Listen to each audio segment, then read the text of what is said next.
Strange Block Beats.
Gotta put the time in.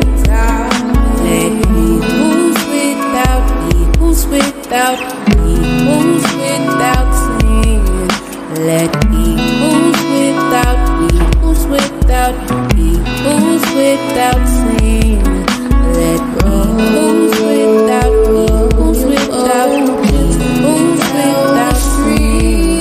Let he who's without, he who's without, who's without sin.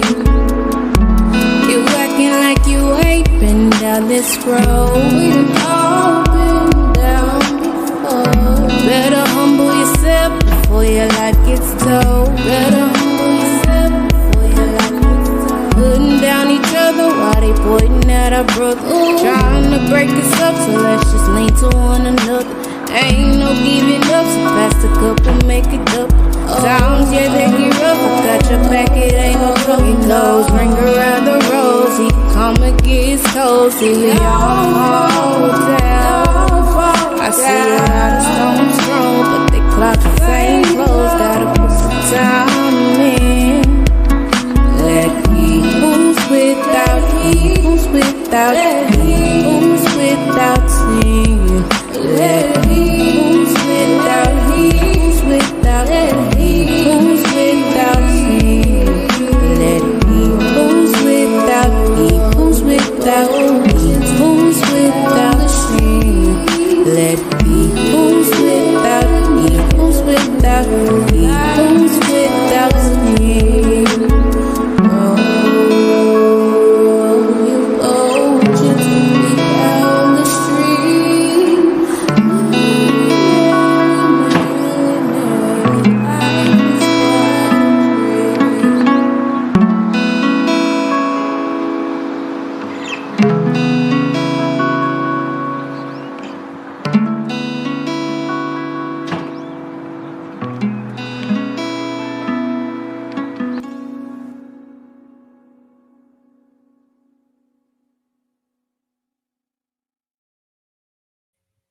Hey, big salute, family.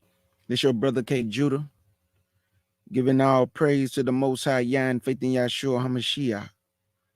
To the Israelite family worldwide, I say peace and blessings.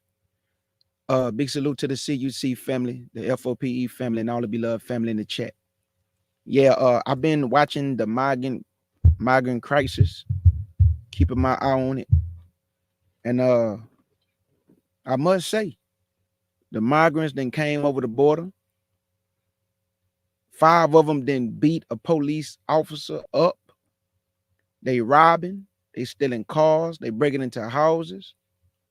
They just doing all type of thing. But they get $9,000 a month, housing, federal aid, EBT, you name it, they get it. Nobody can tell me that somebody didn't sit down with somebody, family. This did not just happen out of nowhere. Somebody didn't sit down and they planned this thing out. You mean to tell me 1 minute they can't come across the border, then all of a sudden they just opened up the floodgates, and y'all don't believe that somebody didn't sit down with somebody and devised this plan out? Now, some people say they allowed them to come over because the election coming up. They need numbers. Because majority of black people, they waking up. They understanding that politics is just not for us. It don't matter if you vote Democrat or Republican. But I will say this. A lot of black people, y'all love to side with the Democrats and you love to go against the Republicans. But did you know that the Civil Rights Act and a lot of those acts, it was the Republicans and not the Democrats? Did you know that? So I was looking up a little history because I told you I have books on like certain things as far as like Mexico and the Indians and what happened during slavery. So did you know that there was some Mexicans and Hispanics who was helping slaves escape to Mexico? Mexico had a law that you couldn't have slaves, right?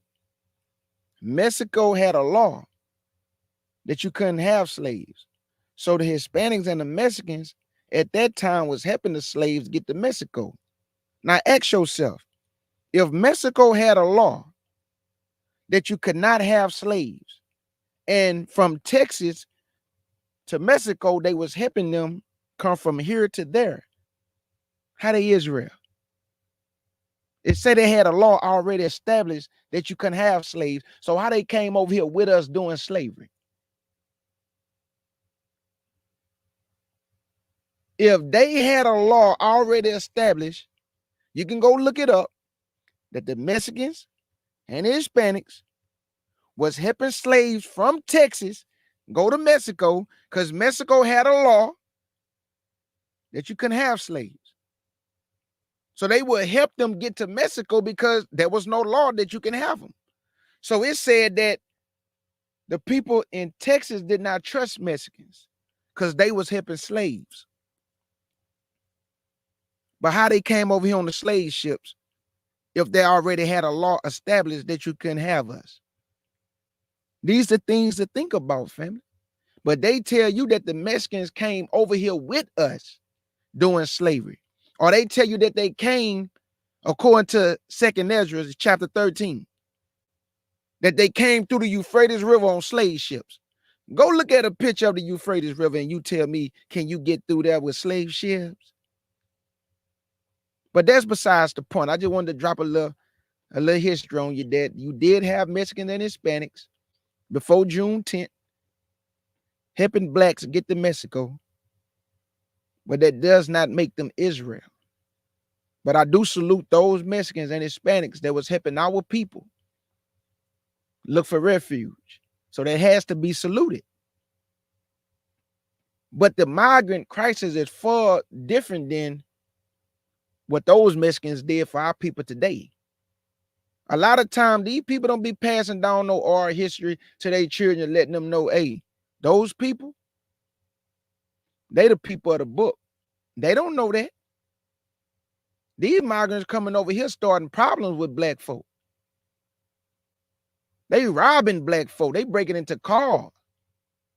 They in the backyard of people's houses, talking about let me in. They causing chaos in New York. They fighting in Chicago. Y'all don't think this on purpose and not by accident? This ain't no accident. This on purpose, man. They trying to push our people out. This don't even have nothing to do with no election in my. This has everything to do with they brought these people over here to train them to fight in the military, to fight against you, black man, black woman. These people have no regard for you. They don't know you. You wasn't raised with them. So training them to fight you is nothing to them. And they paying them $9,000 a month. You think they gonna go against that for you? You think they're gonna go against that for which is right?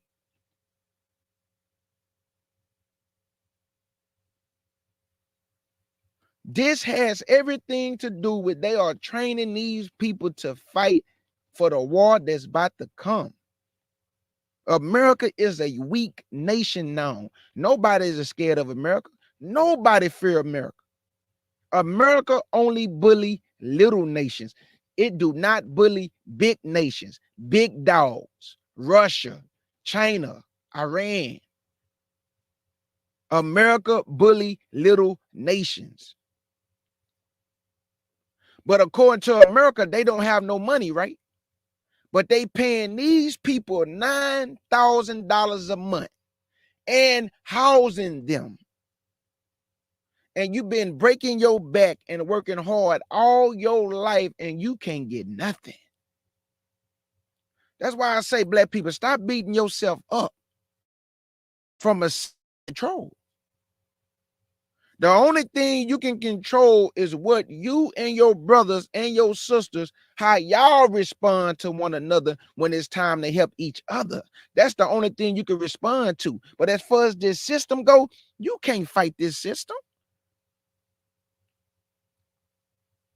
You got to just put everything in the hands of the Most High and just sustain yourself to the best of your ability, because this thing almost over. If these things do not transpire, how you going home? These things have to happen for you to go home, family. The floodgates have to be open.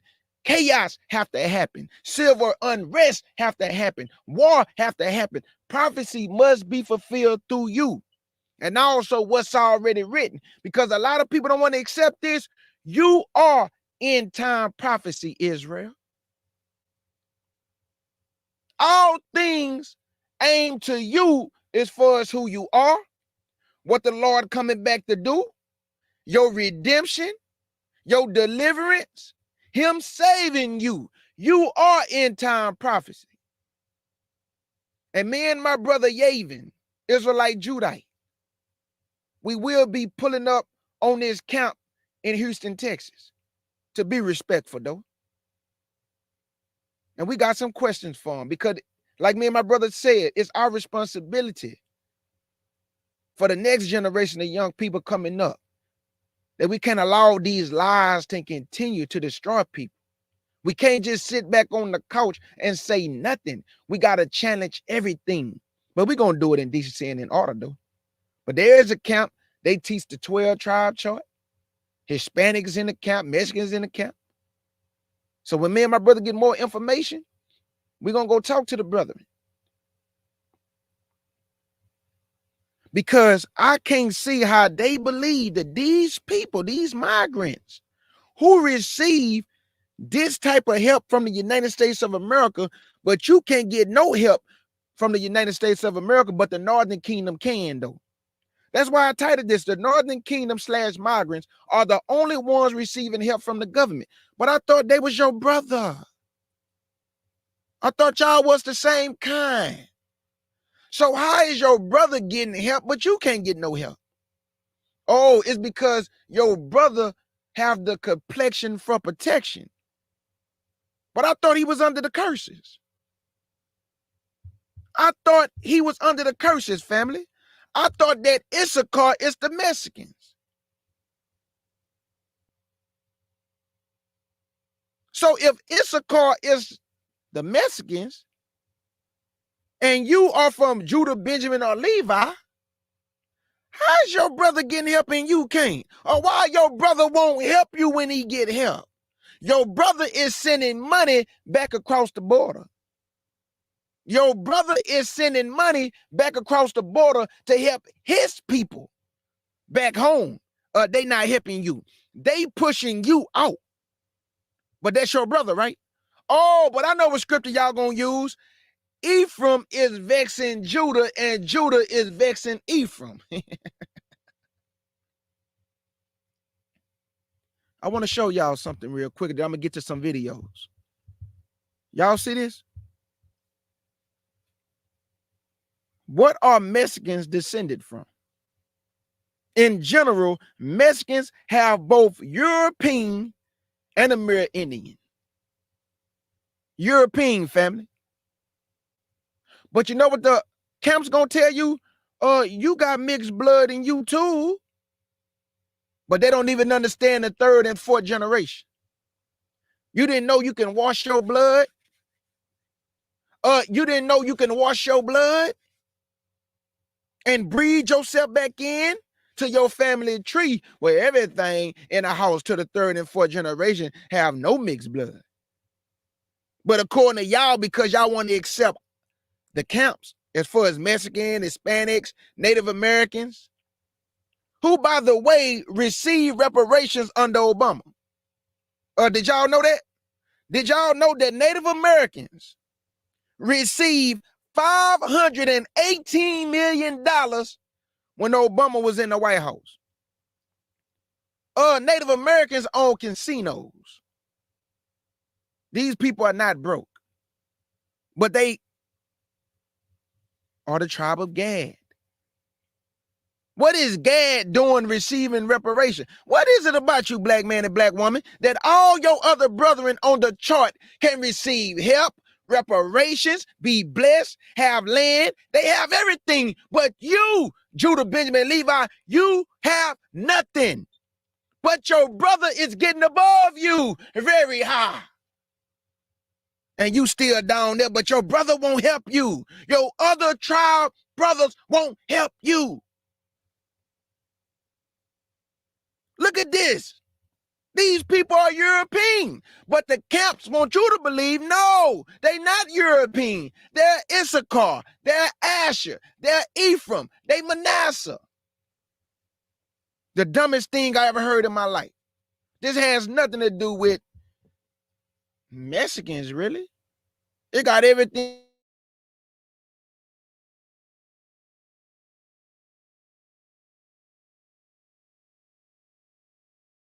Hey, I'm an Israelite. You gonna give it to me, I'm gonna take it. Being the chosen of the Most High? Oh yeah, I'll take that. You didn't have Mexicans running up on y'all telling y'all, nah, bro, we don't come from no Israel. You forced them to believe they Israel. And they telling you, I'm not an Israelite. No, yes, you are Israelite. You come from the tribe of Issachar. Look at this right here, man. And then we're going to get to some videos. Y'all see this chart right here? This is from, let me bring it in a little bit. This is from 2023 to 2024. Israel received $742 billion. Ukraine, 643. Jordan, 460. Lebanon, 179. South Sudan, 146. Somalia, 138. Georgia, 100. Haiti, 88. Zimbabwe, 76. These are $millions, man. Millions and billions, but they can't get no money to you, though. These are 15 countries that the United States aid with federal funds. But when it comes to the black man, we got to think about it. Come to the black woman. We proposing these things, but they never gonna pass it to give you nothing. Nothing. But your brother getting it, though, right? Issachar, Ephraim and Manasseh, right? Zebulun and all other tribes on the chart. 10 tribes receiving blessings. Because when you look at the 12 tribe chart, only 3 black and everybody else white, European. But they don't like Europeans. But they have Europeans on the chart. Help me, Lord. Help me with this stupidity. White people cannot be saved. But they have white people dressed in garments that they say gonna be saved. Mexicans not European, but I just showed you that they're European. They genetic makeup, the Hispanics, European. On their application, what do they put down? White. White.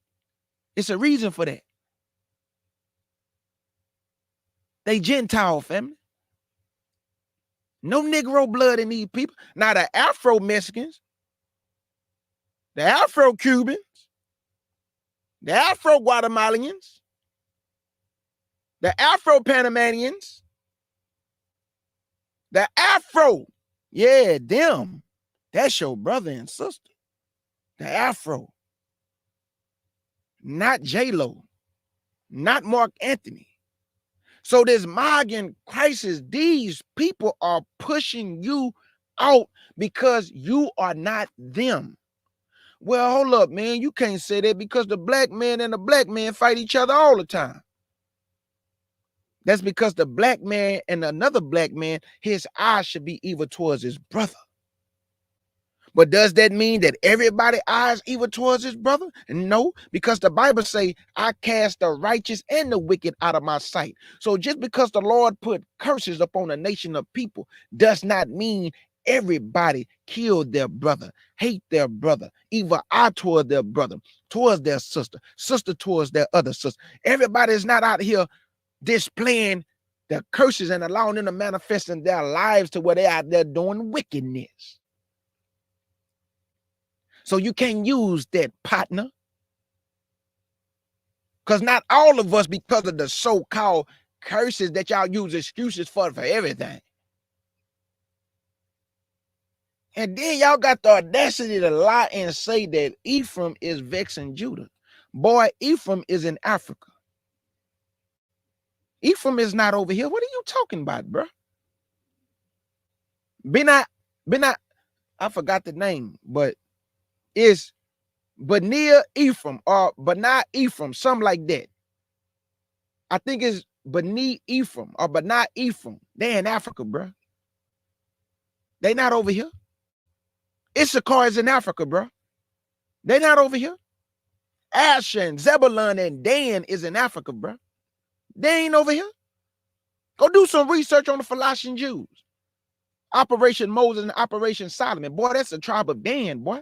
That was over there scattered in Ethiopia with them Ethiopians. And they was mistreating the tribe of Dan. And through Operation Moses and Solomon, they uplifted them to the land of Israel, boy. Now they had them fighting in their military and sterilizing their women. That's Dan. Dan ain't over here, dog. Asher and Zebulun ain't over here. But y'all want us to believe the 12 tribe chart display Asher, Ephraim, Manasseh, Zebulun, Gad. Y'all have been woefully misinformed, bro. These migrants is going to get trained in this military, and they're going to use those weapons on people that don't look like them. But our people don't have nothing to fear. That's why when I look at guerrilla Hebrew, I just bust out laughing. But it's the camp's fault to allow a heathen to pick up a Bible. Don't you know that a heathen cannot teach Israel? We was given the oracles of Yah. So what is guerrilla Hebrew doing, calling himself a Levitical priest and teaching Negroes about Negro business? Even use the word nigger, which I don't too much care about because niggas is not a derogatory term. So I'm not finna get myself all in a bunch because the man, most people that grew up around black people, whatever circle they in, they allow them to say the nigger word, but I wouldn't allow a white boy to call me a nigga. I just don't want him getting that comfortable where he could just be like, what's up, my nigga? Nah, we ain't doing that. I remember a white boy asked me, hey, if I was to call you nigga, what you would do? I said, just call me one and you gonna find out. Go ahead, say it. He said, nah, I ain't gonna say it. I said, you can say it. But just whatever happened after that, they're gonna be on you, bro.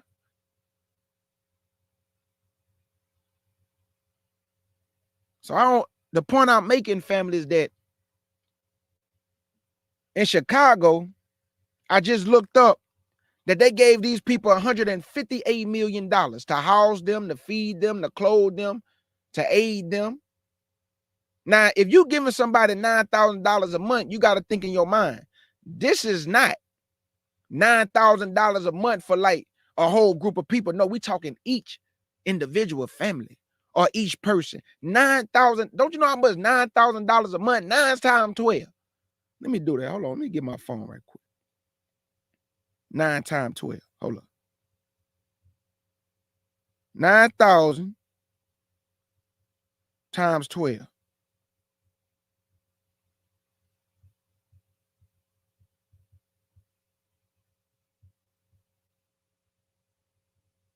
That's $108,000.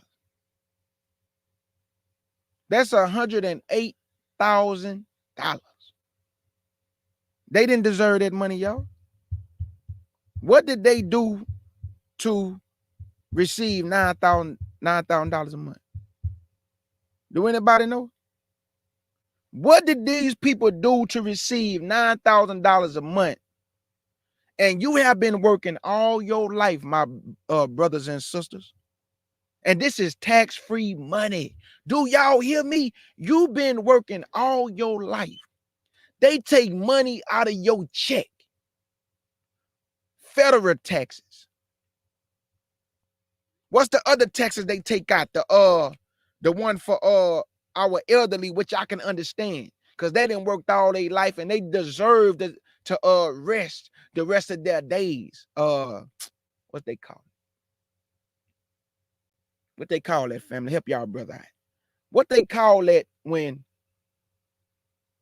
the elderly people receive the monthly income and they take it out of our checks? Social Security. I can understand why our elderly receive Social Security. They didn't put the 30 and 40 years in. Let these people rest.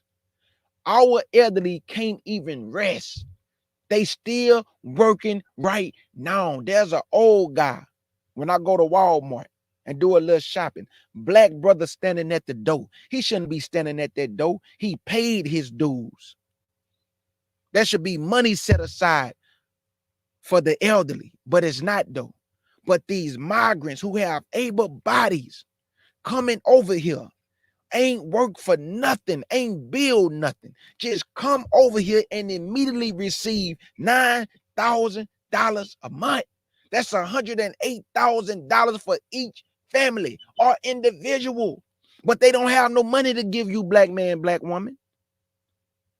You built this stinky, filthy, disgusting country for other people to enjoy. And the Lord told us it was going to be this way. This is why I'm telling our people, politics is not the way. Democrats, Republicans is not the way. The only thing that's going to help you and deliver you and save you in all your cities is the Lord. Mexicans are not going to stand up when it's time to stand up. Hispanics are not going to stand up when it's time to stand up. Native Americans would never stand up with you when it's time to stand up. Now, those Mexicans back in the day, when I just told you about that history, I salute them. I salute those Hispanics and those Mexicans who was helping slaves escape to Mexico. But today, these migrants wouldn't help you, man. You better go listen to what that politician said. He said that the migrants that's coming over here, if they fight in our military and sacrifice themselves for America, we will make you a U.S. citizen. Don't you know you don't even need no degree no more? I'm talking about your diploma, a GED to join the military no more. Because they looking for able bodies to fight. They need numbers on their side. America is a weak nation today. And they trying to gather numbers to themselves to train and to fight not only in their military, but to also fight when civil unrest pop off.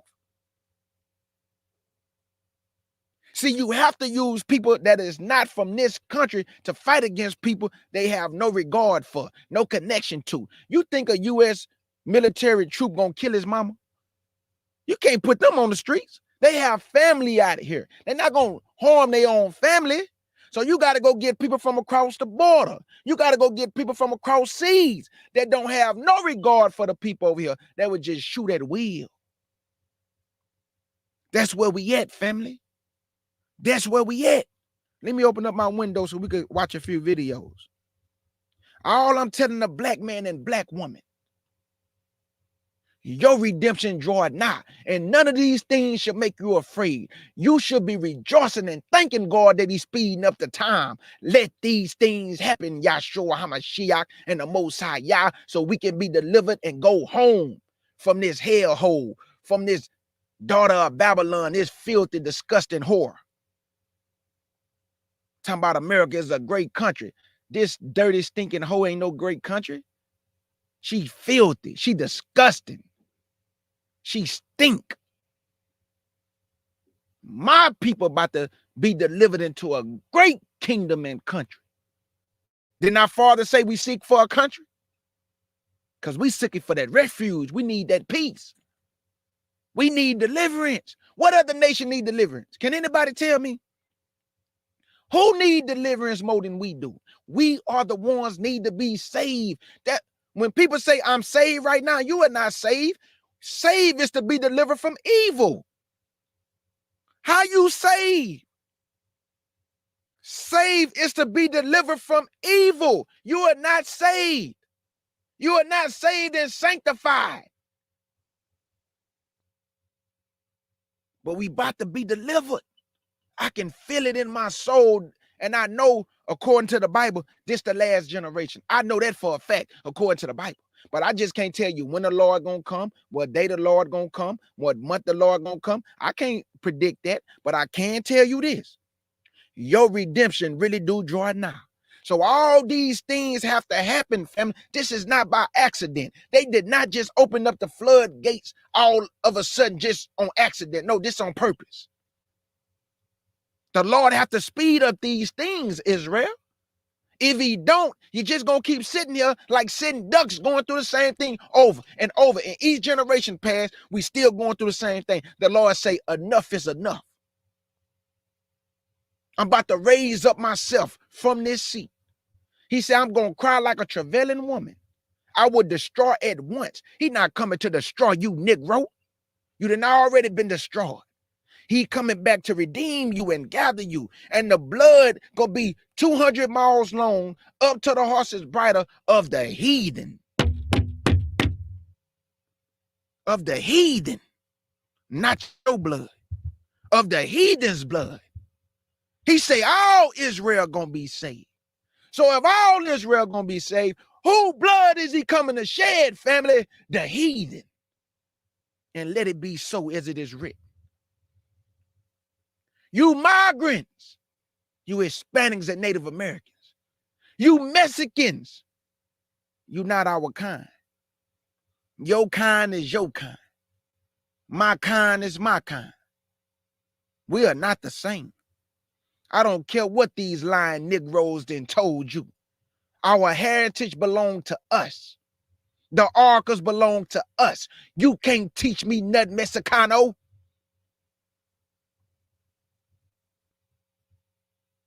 We are the teachers. You the student, boy.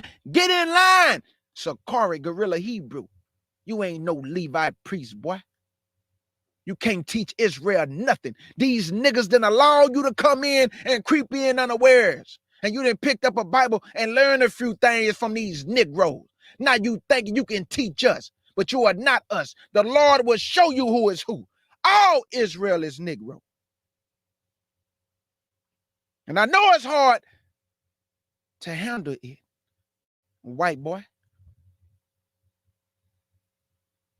Y'all let Guerrilla Hebrew in, but you won't let the white man in when you just let the white man in. He's a white boy. You don't see that boy hair? There's Ted DiBiase hair.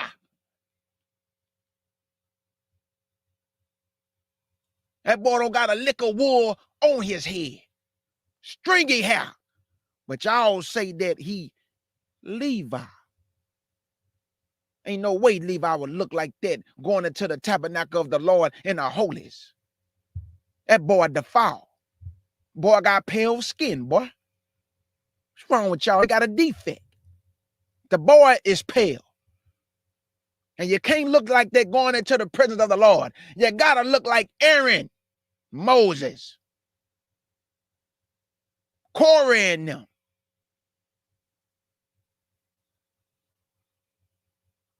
Let me get this off the screen. Me and my brethren, we standing up, boy. I guarantee you, we standing up. We ain't afraid, dog. We standing up for righteousness, bro. And everybody always want to talk about, man, you causing problems with your own brother. Man, we standing up against lies. Shut up. I'm sick of you Israelites because you like a Negro. You always trying to stand and say, why y'all brothers always trying to start fights with Israel? Shut up. Somebody got to stand up for righteousness, dog. Lies got to be destroyed. These niggas lying to our people, and you going to say, why are we starting stuff?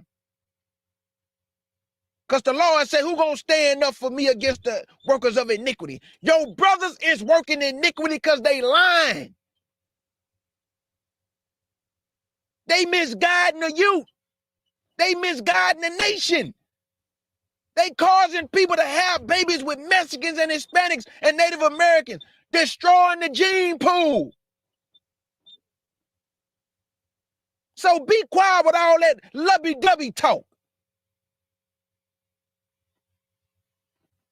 Them niggas start stuff with people all the time. Y'all don't say nothing though, because y'all like them. You know how it go. When you like somebody, you will justify their behavior and their actions because you like the nigga. But when somebody's standing up, y'all condemn the one that's standing up for right and love the niggas that's standing up for wrong. Man pleasers. Let me get this off the screen, dog. I don't care nothing about what the migrants got. I care about my kind. I'm concerned with my people, family. I'm praying that the Most High will make sure you are okay. That's my prayer for my kind. I don't pray for migrants, Chinese babies, Asian babies, Japanese babies, Russian babies. I pray for my people. They have their people to pray for them. Don't they have a whole country? What I'm going to pray for them for?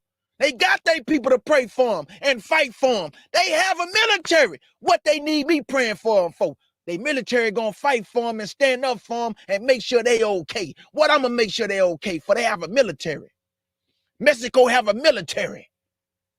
What y'all talking about? Do our people have a military? Who going to make sure the black man and black woman and the children okay? Nobody but us and the Most High and Yahshua. They going to make sure we okay. These Mexicans ain't going to stand up with us when it's time to fight, man. They going back to their own kind. Watch and see what's finna happen. And I hope the Lord destroy and remove all Mexicans and Hispanics and Native Americans from the camps. I hope they turn on y'all and start calling you niggas ham and Africans and all kind of derogatory things. I hope it be a great divide in you camps. Got these Mexicans out here talking to Negroes crazy. But when the Mexicans walk up, y'all lovey-dovey. When the Mexican woman walk up, you niggas kind. Like a hind's feet, boy. I mean, just so gentle and smooth. Words come out all gentle and kind and loving. But boy, when the Negro man and the Negro woman walk up, boy, that fury flare up in your face, boy, you get real disrespectful with your brother and sister. But boy, when them Mexican man and Mexican women walk up and Native Americans, brother, don't you know you gay? You Israelite, brother. No, you Israel. God is for you. He love you. Let me open up my window. I'm finna get up out of here too. I ain't gonna be long. Play a few videos and I'm gone. I don't make no doggone sense, dog. I promise I'm gonna ride for my people to the fullest, boy. And I ain't afraid to lose my life for the truth. I already prepared my mind for it, that if that's the way the Lord wanted to be written, it's going to be written. But I guarantee you I wouldn't get in front of this heathen and say I don't believe in I'm a Shiach in the Most High. Boy, you got to be crazy, boy. That's an honor to lose my life for the Hamashiach. He did it for me. I can return the favor. He did it for me. What I'm going to be scared for? This nigga, man, this white boy put his pants on the same way I put on my pants. I ain't scared of no white boy. Or none of these heathens, dog. Our people got to get out of that mentality. What you afraid of, man? I want y'all to see this, man. Hold on. Let me see what we're going to go to first.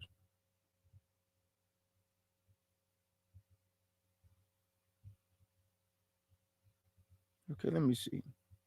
Okay, here you go. Y'all check this out, man. Let me make the screen big. Listen to this.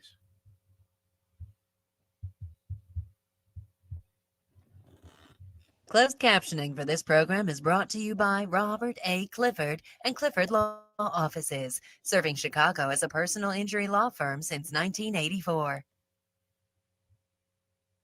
Mayor Brandon Johnson's proposed budget for 2024 sets aside $150 million to cover the cost of sheltering, feeding, and caring for the families sent to Chicago from the southern border.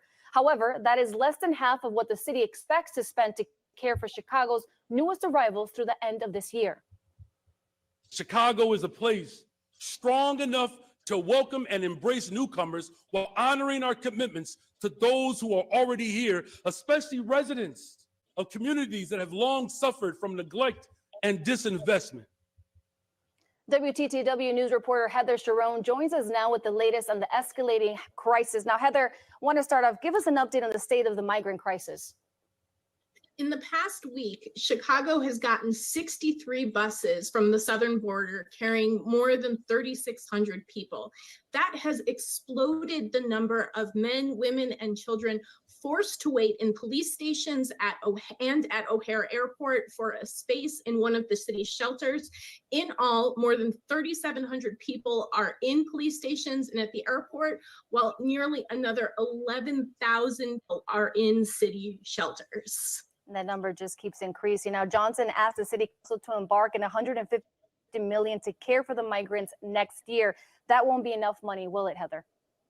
No, it won't. Even by the mayor's own projection, the city is going to need at least $200 million to care for the migrants. And even that is significantly less than the $363 million the city expects to spend through the end of December to care for the migrants. Now, I asked First Deputy Chief of Staff Cristina Pacion-Zayas why the city did not ask, why the mayor's office, I should say, didn't ask the city council for the full amount. And she said it was purposeful to put the governor's office on notice and the federal government on notice that the cost of caring for these people sent to Chicago should not fall solely on the shoulders of Chicago taxpayers, and that the city desperately needs more help. And at this point, what are the chances that the state will send additional money to the city to care for hundreds and thousands of asylum seekers? It is unclear at best. Both Governor J.B. Pritzker and House Speaker Emmanuel Chris Welch told reporters this week that they do not plan to move a supplemental budget measure through the fall veto session, which is coming up in just a few days. Instead, Cristina Pacion-Zayas told me that she thinks there are other ways for the state to provide Chicago with additional aid, perhaps by sweeping up money unspent but appropriated for other purposes. And last question here, what's the status of the mayor's plan to open these massive tents? Well, that plan was announced more than a month ago now, but the mayor's office has yet to identify where those winterized base camps would go. We asked Cristina Pacion-Zayas what the holdup was. She said to expect an announcement imminently as the mayor's office is working to finalize answers to those questions. Well, thank you so much, Heather Cerrone. And you can read Heather's full story on our website. That's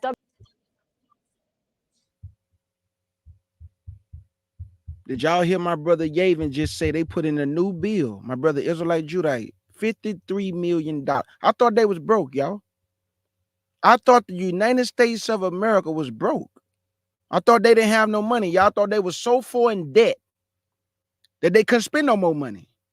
But I just showed you a chart in the 15 countries from 2023 to 2024, they have given federal aid to. And we're not talking about no chump change. We talking 463 million. I heard it was billions though, but I'm just going to stick to the millions. 378 million, 88 million, 76 million, 183 million. Come on, family.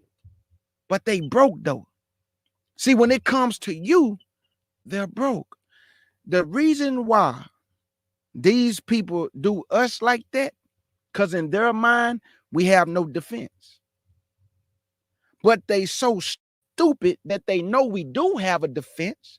It's just the unseen defense. But they say, where's their God? Who should fight for them? Nobody care about these people. Look how they treat each other. Now, this is what I want all Israelites to know and black people in general. Can you please stop saying that blacks beat up blacks and black women beat up black women? Because the last time I checked, all nationality do to each other what they say black people do to each other. Sometimes you're going to bump heads. Sometimes there might be some fights. I saw videos of the Arab police treating the Arab people bad. Chinese police treating the Chinese people bad. Over there in the European countries, they fight their police. They even practice racism on each other. Because in Europe, you have different, sections of the people. Germany, Poland, UK, Albania, Russia. Come on, y'all. What are we doing different than anybody else? And the fact that we have curses on us, you know, like from Deuteronomy 28, when he pronounced the curse, and we still haven't ran through nobody's city and lynched children, castrated children, fed them to alligators, hung the mama, hung the daddy, hung everybody, burned crosses on the lawn, destroyed cities, destroyed churches. We still have not done none of these things these people have did, and they don't even have curses on them. So what are you talking about? That means your evil manifests without even nothing being pronounced against you. That means you just evil. If we was evil, we should have been destroyed, y'all, because you deserve it. Why we haven't destroyed nothing yet? We so evil. Y'all got to stop believing the hype, man. All nationality do to each other what they say black people do. They fight each other, they harm each other, they beat each other up, and they also slaughter each other. They do the same thing to their women that they say we do to our women, which is argue, fuss, and fight. They do the same thing, y'all. Argue, fuss, and fight. And did you know that the Arab women is leaving the Arab man? Now they want to marry black men. Y'all don't think that's by design? Black men, you gotta wake up, bro. Y'all just think all women just want y'all for the pickle, for that Buganda, for that double-edged sword, boy. Stop it, bro. They trying to knock your niggas off your pivot feet. You ain't thinking. So I'm always thinking when what's in the pants. And use your head sometimes, man. These women don't want you, boy. They don't want you like that. They said that you are the basis of all men, but you ain't the basis of all men. But in their eyes, you the basis of all men. But we know the Most High designed you to be greater than the things that you portray. We know the Lord designed you to be a God. Because we can't say we all kings. Come on, we ain't all no king. Nigga, one king at a time. Nigga, stop. Now, we all a kingdom of priests. We gonna get that. Now that right there is what we is. We are a kingdom of priests.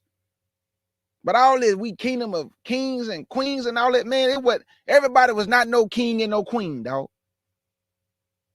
So we got to stop all this food. Oh, man, look, man, I'm telling y'all right now. I know we not gonna come together as a people. Y'all can kill that. Y'all can stop that. It ain't gonna happen. But what we can do, while we here, treat each other better. We can love each other. We can be kind. We can say the right words. We can encourage somebody. We can show some compassion. We choose not to. So that means we got all type of enemies. We make enemies out of each other, and we also fighting real enemies, heathens.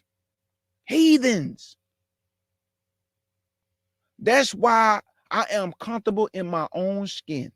When I open my mouth, whether I'm talking to somebody at work or I'm talking to my partners, I speak my mind no matter who in the room. It can be 10 Gentiles in the room, and I still say this in front of them because I didn't did it before. Y'all are the most wicked people on the earth. And my partner be looking at me like, man, nigga, you don't care what you say. I say, that's the problem. Y'all niggas gotta stop being fearful. Speak your mind to them, dog. Let them know what they always be letting you know. Let them know what they talk about at the dinner table. Nobody have done worse than y'all, man. I remember we was on break one time. We in the break room. I told at least about 5 white boys, y'all are the devil. They were just looking stupid in the break room. I said, who killed more than y'all? Who robbed more than y'all? Who destroyed more than y'all? Everybody looking around the room. I say, nobody, Gentile man.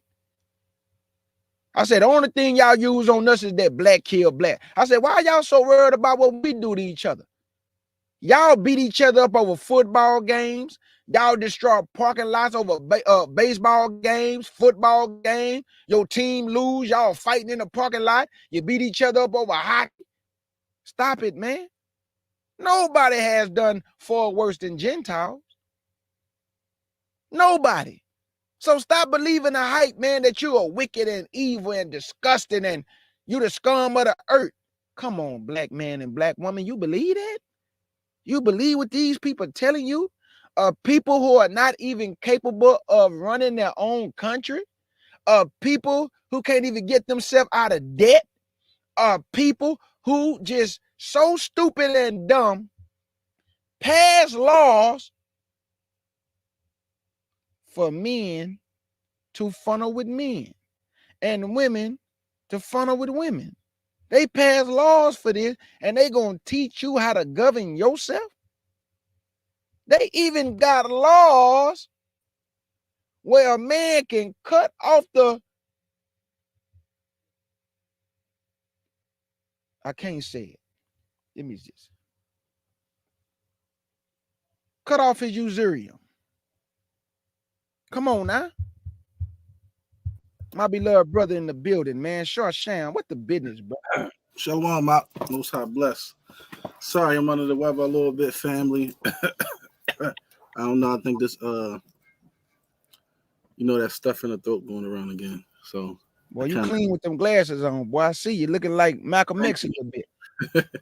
Yeah, I had to get some new eyeglasses. So, I got me some good ones this time. I brought me some Ray-Bans. So, Yeah, thank you, Sophie Soren Seed. Eggplant. Yeah, I just say eggplant. I was about to say kickstand and bicycle handlebars and the paddles on the bicycle, but yeah, eggplant. Shoshan, what you think about everything going on from Chicago to Texas, from New York to California with these migrants, my brother, who is not only jumping on police, stealing people's cars, robbing people, in the back of people's backyards, sleeping, trying to get inside people's houses, brother. What do you think about Issachar and Zebulun and Asher and all the tribes of the Northern Kingdom receiving government aid? But we can't get nothing, brother. Well, let me say shalom to the whole CUC family, the whole FOP family. Thank y'all for having me. I love y'all. Appreciate the support. Always, K. Judah. Pleasure. Already. With you, brother. Yes, sir. Like, I look at it as a slap in the face. Reparations, but if they were spending $200-something million on migrants to house them and help them, right?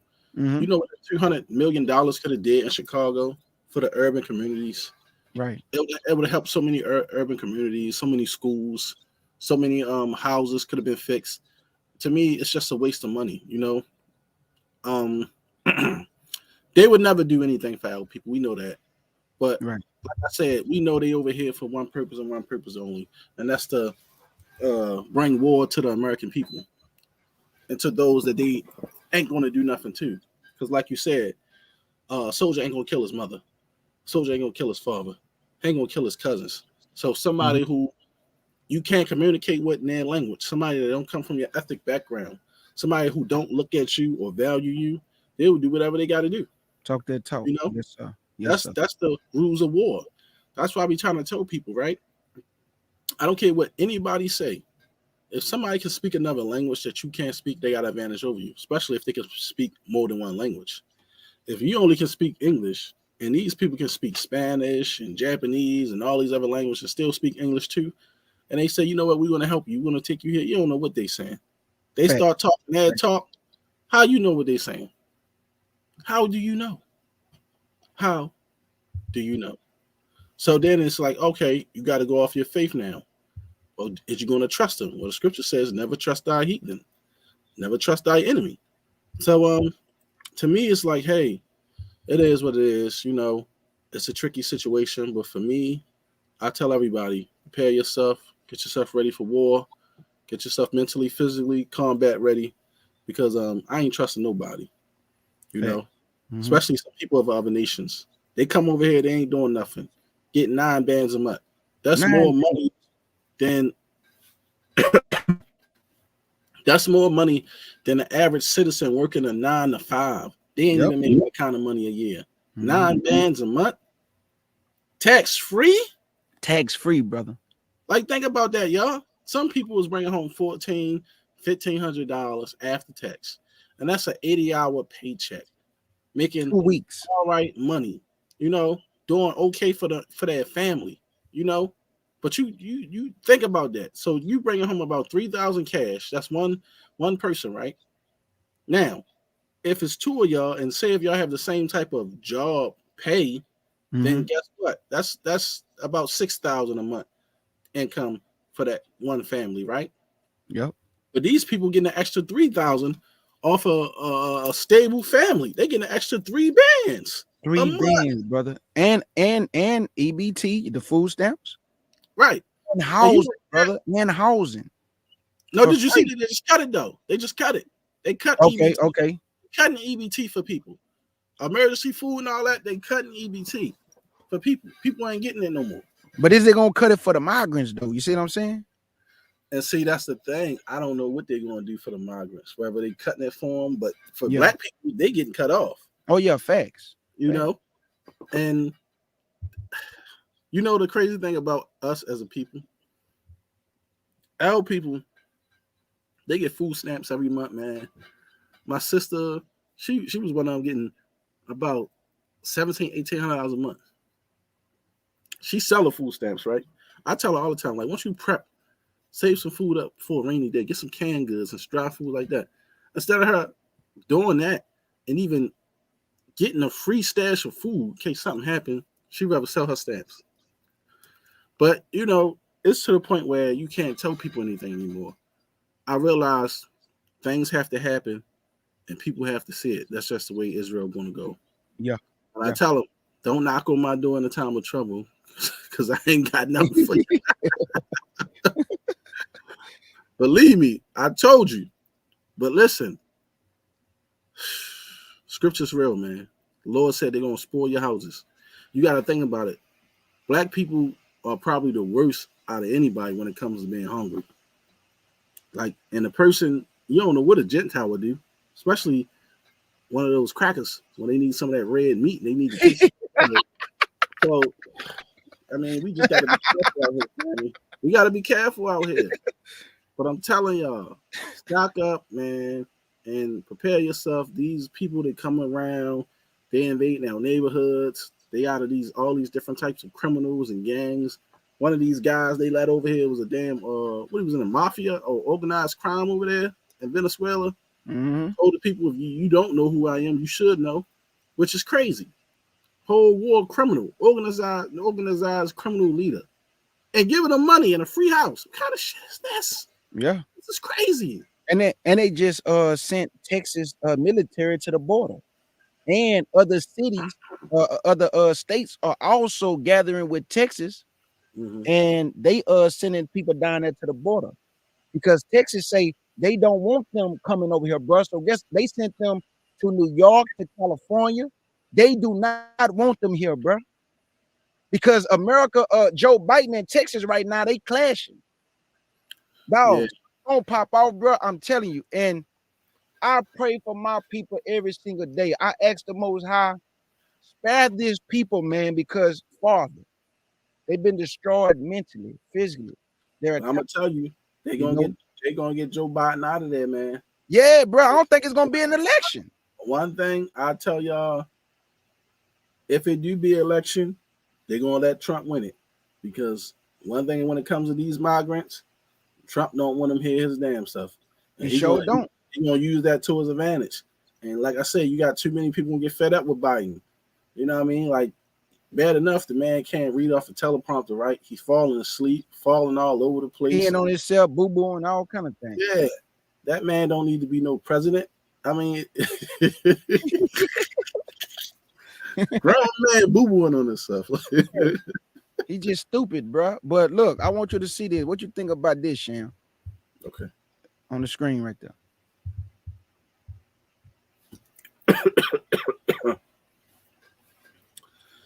I believe that. Yep, me too. As far as their ancestry, because of the fact that you know, when they came over here, those Europeans was mixing with them. And not only that they got American Indian ancestry, but those Mexicans and American Indians pretty much are the same people anyway. They all got Asian ancestry, come from the Far East. So I'm not surprised if they mix with them. That's what the whole story about Pocahontas was about. But I think Pocahontas was really a black girl, though. I believe that too, brother. I read some things about Pocahontas that she was black Indian.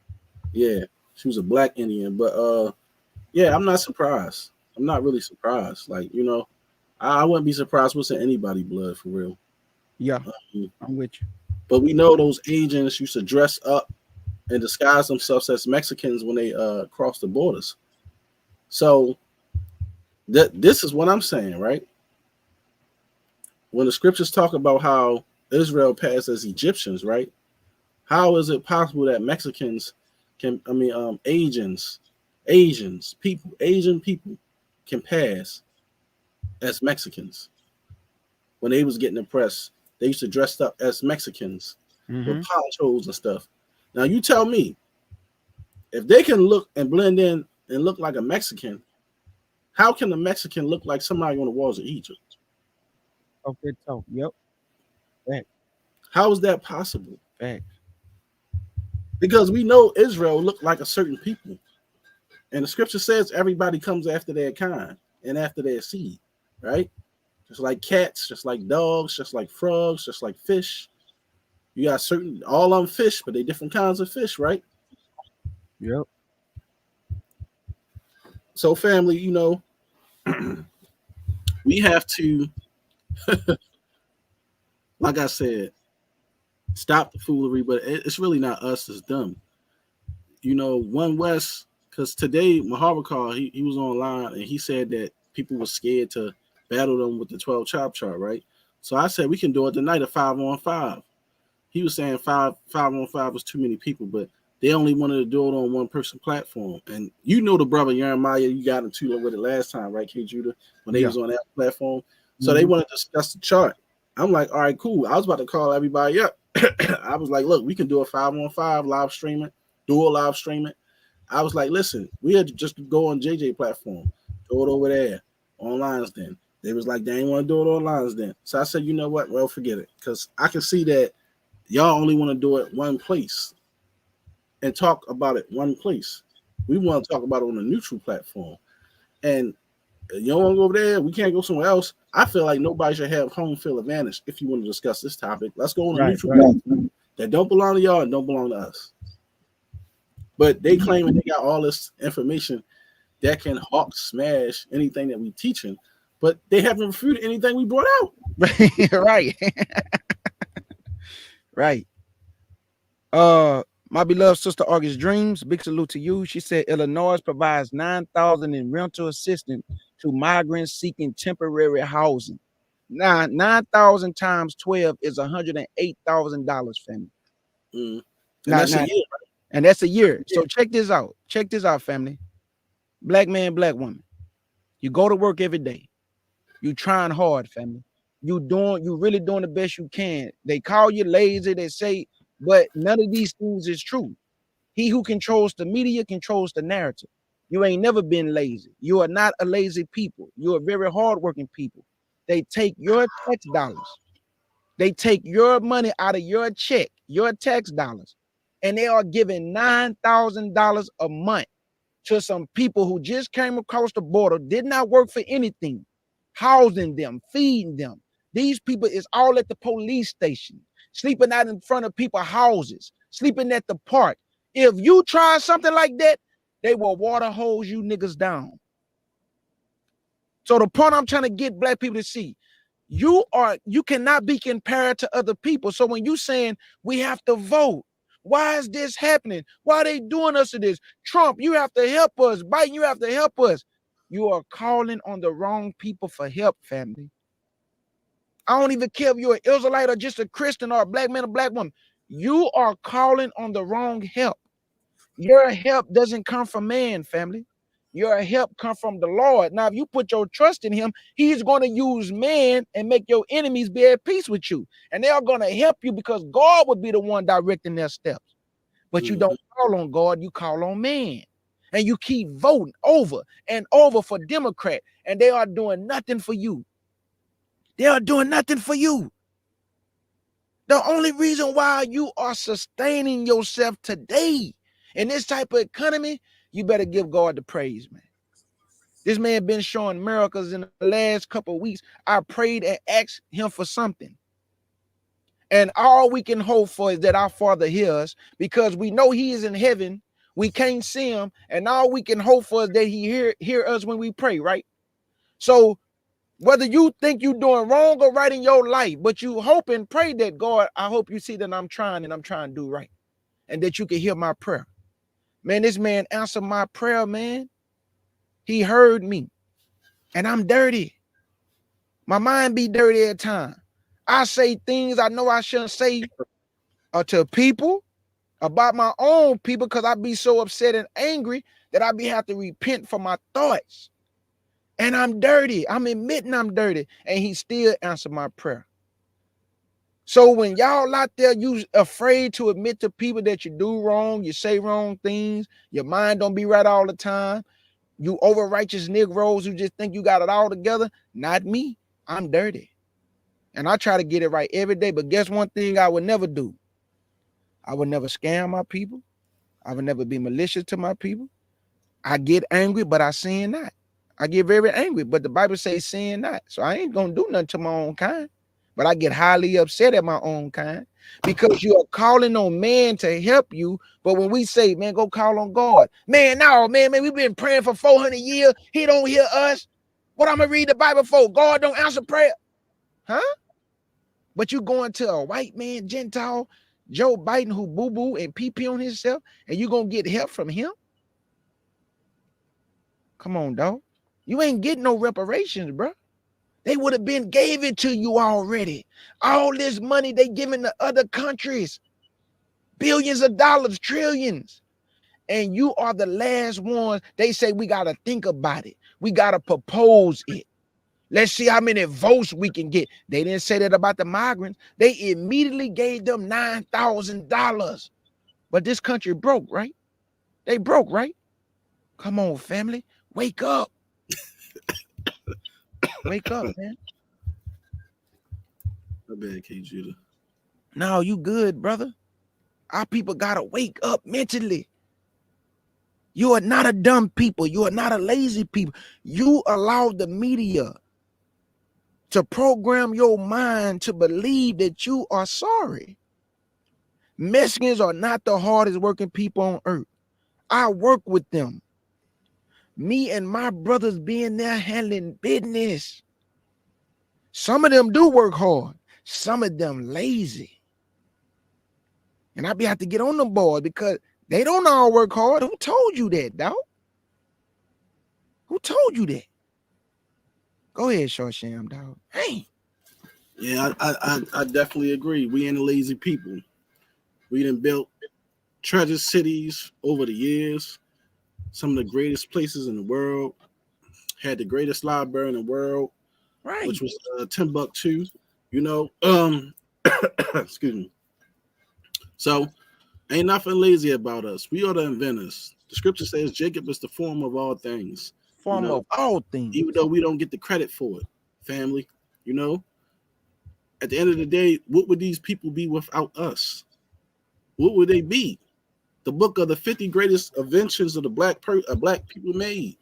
We made all these great inventions that they use today. The technology, the clothing, the car, the helicopter, the bathroom tub, the icebox, the internet, the cell phone, laser eye surgery, the spacesuit. Like, you know, so much that we can go on about, K. Judah. Fact. But at the end of the day, that's why we need to separate, like I always say, and do things on our own. We don't need nobody. But I think people been, you know, enslaved so long and up under these Gentiles, man, they just don't want to let them go. It's Facts. like they want to be connected to the heathen and no, and well, all white people ain't bad, and you know, it's not like that. And they was the old days, and man, the old days wasn't that long ago. Sure wasn't, brother. Segregation wasn't that long ago. Drinking out of a white fountain and a black fountain was not that long ago. I mean, if you go back, 50 years, 60 years, my mother told me about them stories. My grandmother was telling me about them stories. They lived that. So we ain't living in our generation, but they was around for it. It just got more lax. where, you know, racism died down for us in the media wise. Right. But guess what? You got plenty towns today that still says we hate, you know, niggas, don't come here and da da da. You can still get hung, and they still hanging people still to this day in some of these places. They found men hanging on trees. You know what I'm saying? Right. Right. Facts. So, everything you saying. things change, but it's not as bad as it used to be. It's not as bad as it used to be. Because he gave us breathing room, Sham. The Most High gave us breathing room. Because let me ask you a question. He's trying to wake us up. How can we think straight, brother, to turn to him if it was still like the old days when they was running and, you know, looking for refuge and looking over their shoulder every which way? A man can't think in that type of environment. It'd probably be too hard because if you got on your back, you know what I'm saying? We can't even get ourselves together to do what we got to do when everybody being killed, everybody being wiped out. You know, you running for your life day and night. And if that was still the case, most black men wouldn't even see adulthood. You ain't lying about that. That's true. Yeah. You know, we the number one enemy in the world, still to this day. You know, and I was telling my friend that today. I talked to her because she was telling me about a situation about what happened with her son, and I ain't really going to say too much about it, but you know, she was crying because she was like, he was a good man, and he don't do anything wrong. He just go to work, go to school, pay bills, never been locked up, but he got into a situation with his girlfriend, and now, you know, the young boy, he only like 21, 22. He afraid because now they got a warrant for his arrest to lock him up. The man never been to jail a day in his life, never did a crime a day in his life. You know? And she said, I was sorry, I was drunk when this happened, and now he got to go to jail. And I told her, remember this, and I tell people all the time, people think that it's easy being a man. It's not. Even when you being good, even when you doing right, said this experience is going to mess his life up. Knowing now how he was with a black woman for a long time in high school when he met her, and now she putting this man in jail, and it all could be avoided, and you can't drop the charges on it because once you go make those statements, the police are going to lock you up. And he like, why they treat me like a criminal? They keep coming to my house, all these police surrounding my house, embarrassing my family. And I was like, this is what happens when you're a black man in society. It don't matter how good you are. They look at you as an enemy. Yeah. They can't wait for something to happen to mark you as a radical or somebody who don't love his kids, a woman beater. You know what I mean? They think being a black man is so easy. That's why we telling these gay women, these studs, they be like, hey, y'all want to be a man so bad, but you have no idea what it's like growing up being a black man. You know what I mean? Like this walk is the most dangerous walk there is. You know what I mean? No matter where we go, dudes are going to look at you. You're going to get tried. People are going to hate you. People tuck their purses when you get in the elevator.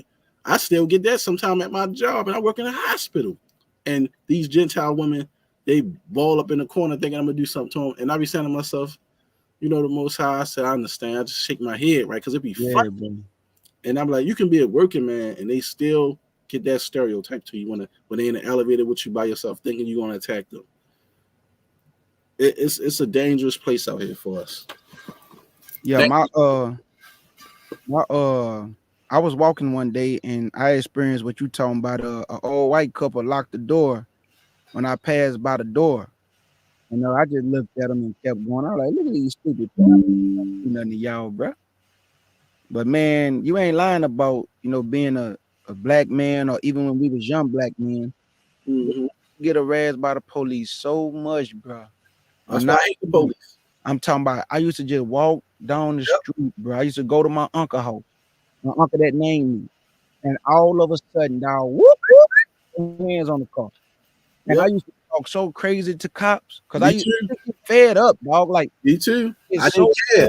I used to just you wanted to kill him. That's how angry you didn't care no more. Man, I used to talk crazy to cops, dog. But I wouldn't do it today because I'm older now. But when I used to do it back in the day, even my sister and them, they wasn't even afraid. Like when they used to try to grab me and stuff, I'd be yanking from them niggas and talking crazy to them. My sister and them be cursing them out and get off my brother. But the point I'm is that you get tired of that, bro. Being a black, and then I used to drive. Police get behind me, I get nervous. Like, man, what this nigga behind me for, dog? Mm-hmm. Dang, like every time I'm driving, nigga, and then they want to get behind you and ride slow, bro.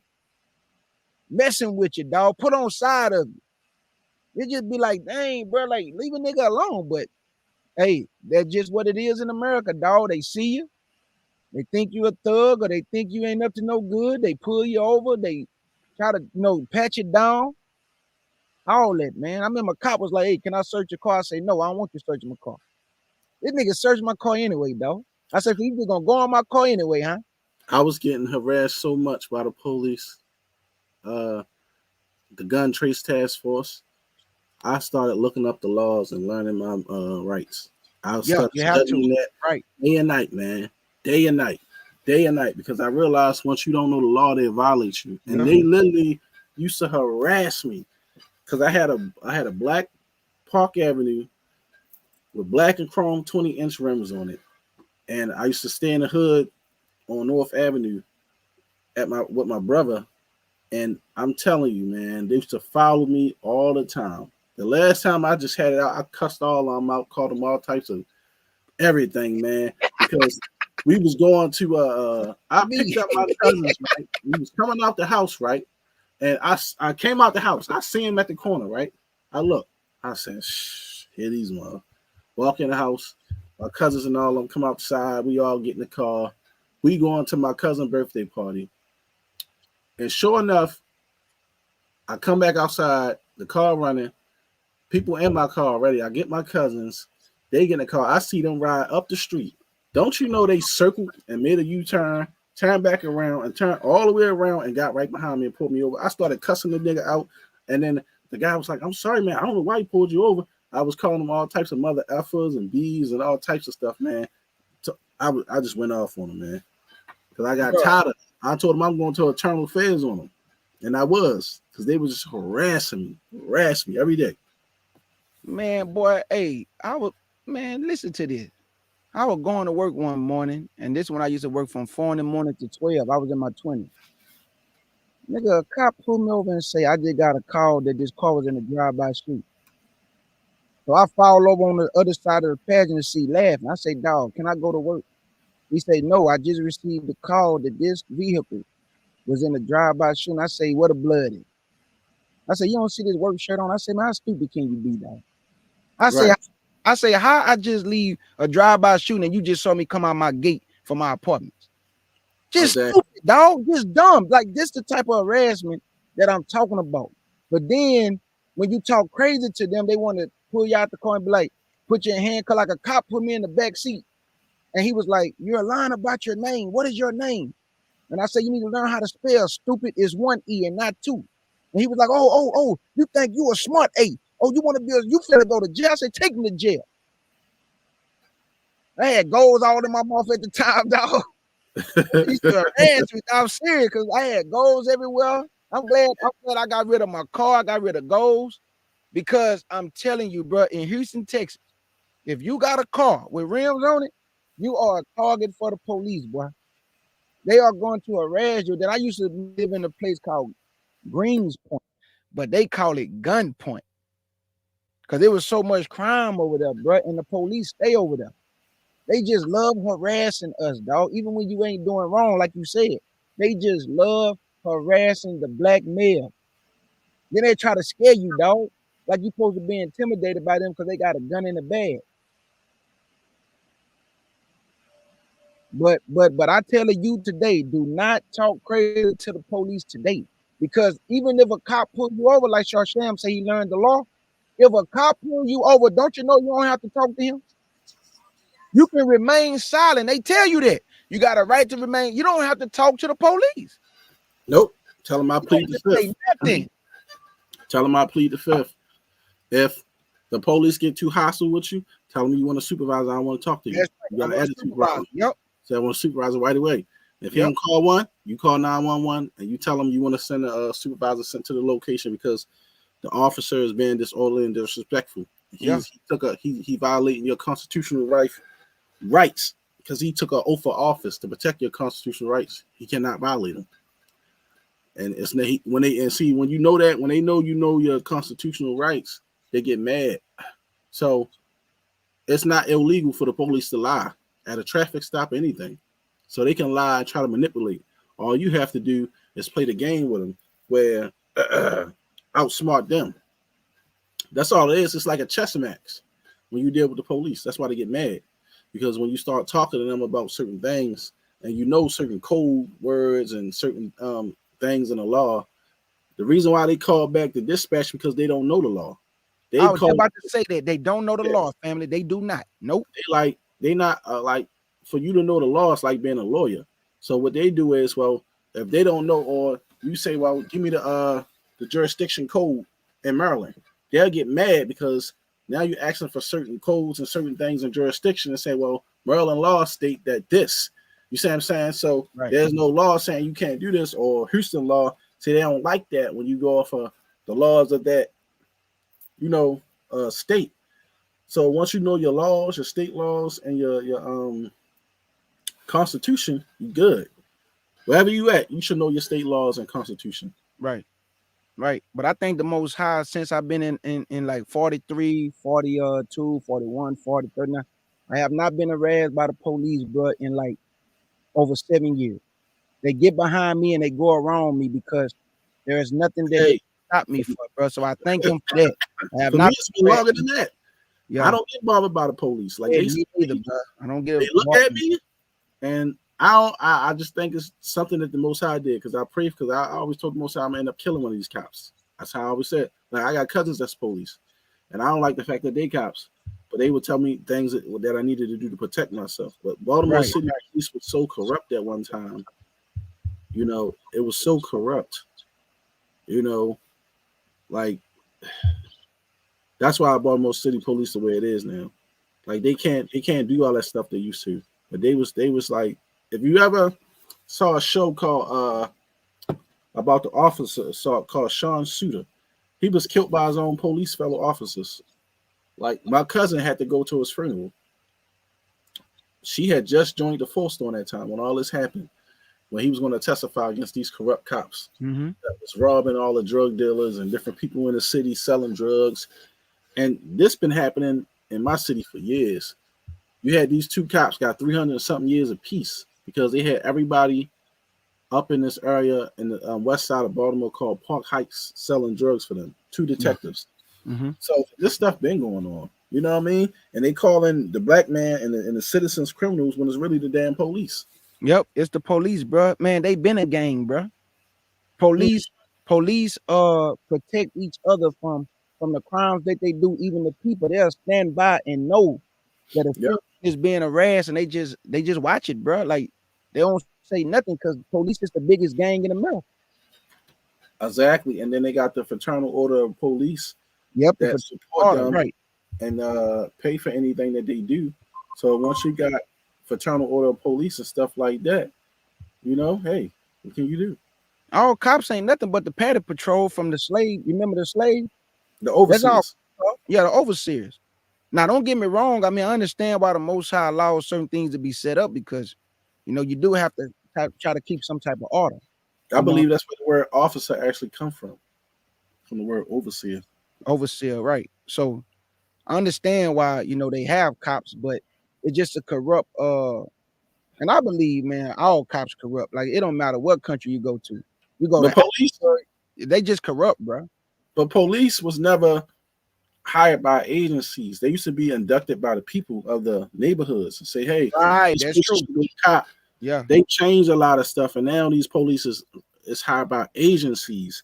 And that's the whole difference about these people being police and sheriffs. They're not even real police and sheriffs. Police supposed to be inducted by the people and saying, hey, this person is a good leader and he could be someone who keeps the neighborhood safe. He should be a police. This job should be for him.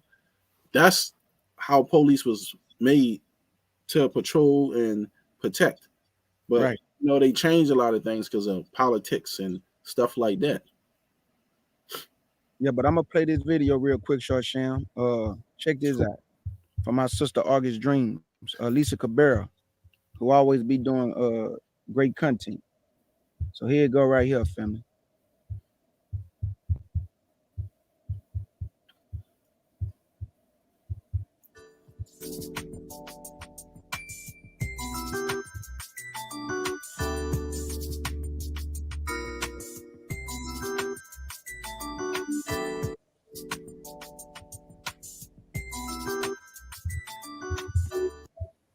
Me clearly, America is not a racist country. We're not a racist country, Brian. We've never been a racist country. You know, one thing I notice about America, when it comes down to finding funds, they sure know how to find funds when it comes down to these migrants, don't they? They know exactly where to go, where to pull from. They got it all down packed. You know, it's amazing. So let's get into this story. Washington State diverted $340 million in federal pandemic funds to migrants. They can give people with no legitimate name, undocumented. They couldn't show you an ID to save their mama's life, but they sure know how to get money to them, don't they? And they got the nerve to ask, well, who's going to get reparations? You sure don't ask that question when it comes down to these migrants. You don't care about who gets the money, just as long as you find it to give. So a new report is highlighting how federal pandemic funds were used in Washington State to give $1,000 checks to illegal immigrants who were ineligible to receive federal economic impact payments during the pandemic due to their immigration status. They weren't eligible, but they sure found the funds to give to them anyway. The report by the Economic Policy Innovation Center, known as EPIC, points to money administered by the pandemic. I'm using that to replace the other word, which was created by the American Rescue Plan Act and was intended to help state and local governments with their response and recovery from the pandemic. Washington State received $4.4 billion in funding overall from the program. The report from the group, which calls for a smaller federal government, highlighted how $340 million in funding went to a program that sent $1,000 checks to illegal immigrants in the state. So all this, well, who is it going to go to? How are they going to give the money out? Don't come back with any of that ever again. For real. These folks aren't even giving you real legitimate names and information, and you still got the money to them. So we don't want to hear about the who's going to get it and how is it going to. We don't want to hear that from you ever again. That is dead. The funds approved by the Washington State Legislature in April of 2021 provided another round of funding for undocumented immigrants in Washington State, according to the impact report on the program. The Washington Immigration Relief Fund was first set up in 2020 to grant checks to those ineligible for government assistance programs due to their immigration status.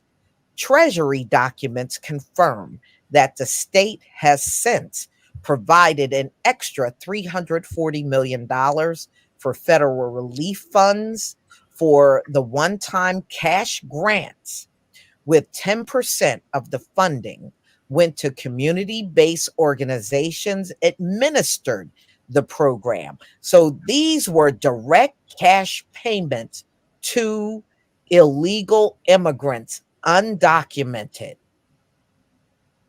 The $340 million project is categorized as a cash transfer expenditure approved for the state of Washington.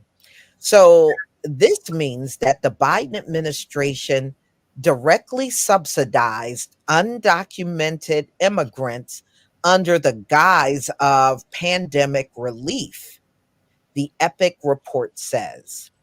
The state says that it had previously invested $128 million of funding from the Trump era CARES Act for 120,000 immigrants who did not qualify for the economic relief. But the funding was not sufficient for the number of applications the program received. The fund has now ended, with the last payments going.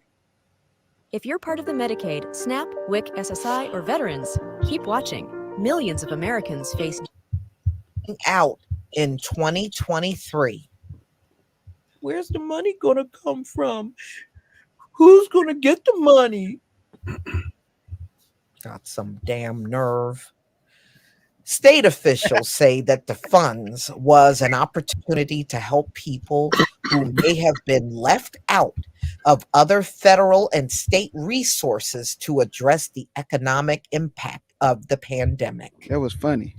Lisa Cabrera. The Economic Policy Innovation Center report highlights several other projects related to illegal immigration for which federal funds were used, including programs in Arizona for art, music, and dance classes for migrants. Why do migrants need art, music, and dance classes? For migrants and expansions of shelters in Massachusetts.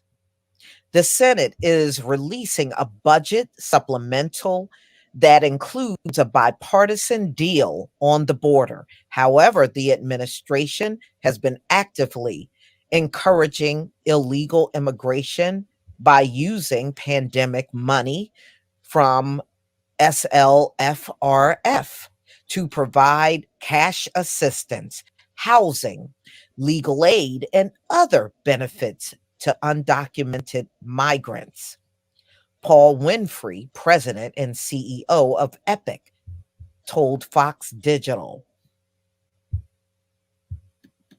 Winfrey also stressed that there is still $120 billion of unspent money from the fund and called on lawmakers to stop those funds. Until Congress claws back this money, it will continue to serve as a magnet for illegal immigration. The report comes amid continued concerns about the flow of illegal immigrants into the United States.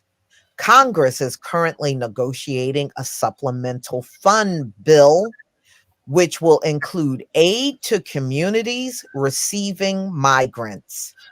But Republicans have sought to include restrictions on asylum and the administration use of parole.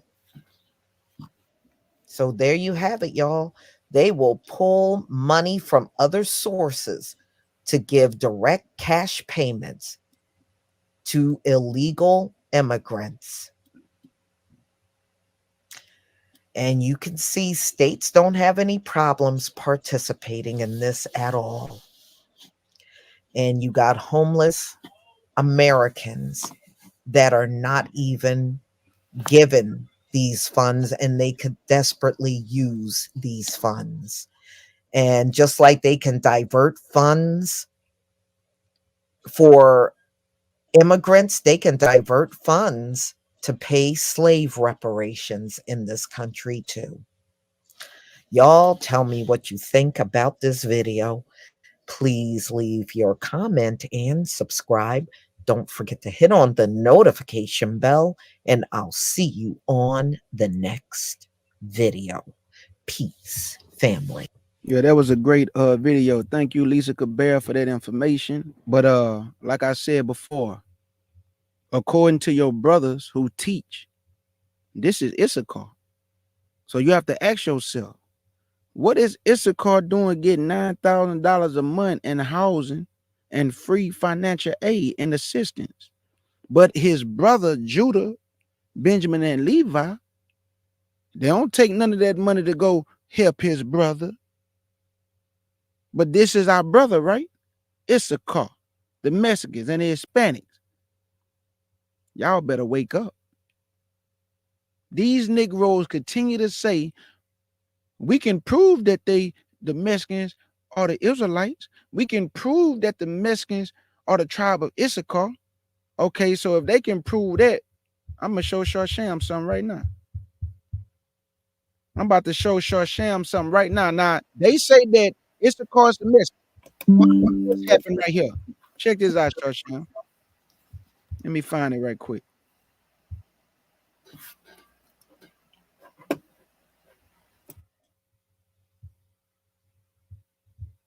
I found it. Now I want y'all to check this video out. First, I'm gonna read it. Because I want to know, did y'all know that in Texas, Hispanics and Mexicans used to help slaves escape to Mexico? Now, this is what you have to ask yourself. There was a law in Mexico, you couldn't have slaves. So they used to help them escape to Mexico, Hispanics and Mexicans. So if they already had a law in place that you could not have slaves, how they came over here on slave ships with us? If they was helping them escape to a country that was already established by Mexicans, how they was already over here? Y'all got to think about this stuff, man. This is before June 10th. In Texas, it's documented. Right. It's documented. So if they already had this law and they was already established as a people and they was helping the slaves escape, how they Issachar?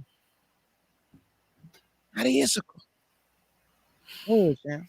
I'm gonna look for this so I can show them. Go ahead, my brother. Well, the issue is family too, right? Of them claiming that they are Issachar, they only get the claim from the Israelites.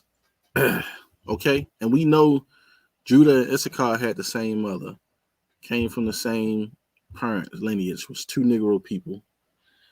One is still a Negro, the other one is the so-called, what you call modern day Mexican. For two, the Mexicans, their stature and their human nature, man, they built very small as people, short. I'm talking about tiny, family. 4 feet, 11 inches, 5'1", 5'2".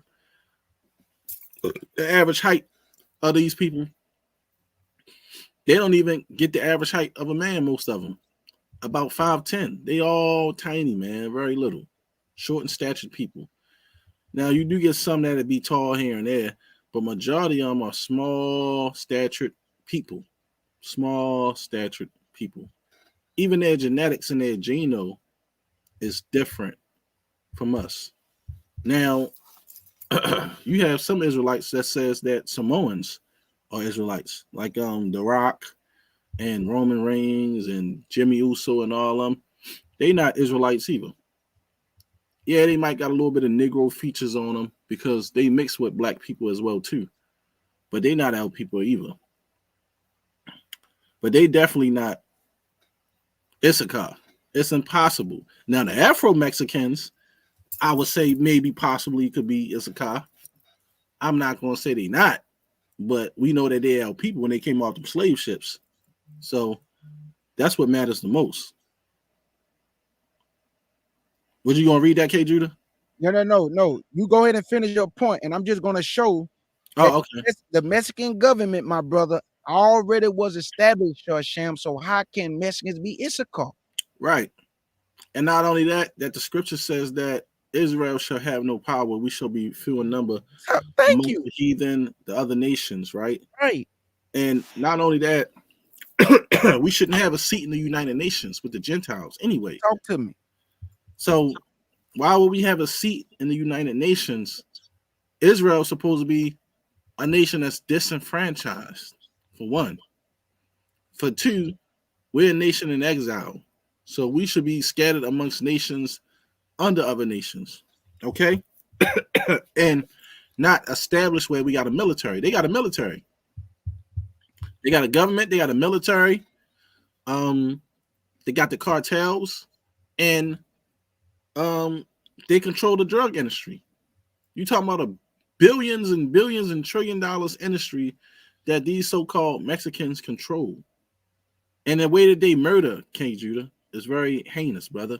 Mm-hmm. I'm talking about the chopping of up body parts and chopping heads off. Not too long ago, I was watching on TikTok that they found somewhere where they say like a grave site in Mexico. It had so many dead bodies of Mexican people there that was killed by the cartel. Mm-hmm. Then they also said that many people be running and trying to escape Mexico because they'll make them slave workers from children and make them be a part and force them to be a part of the cartel. Where's that at in scripture that Israel would be doing that to their own people?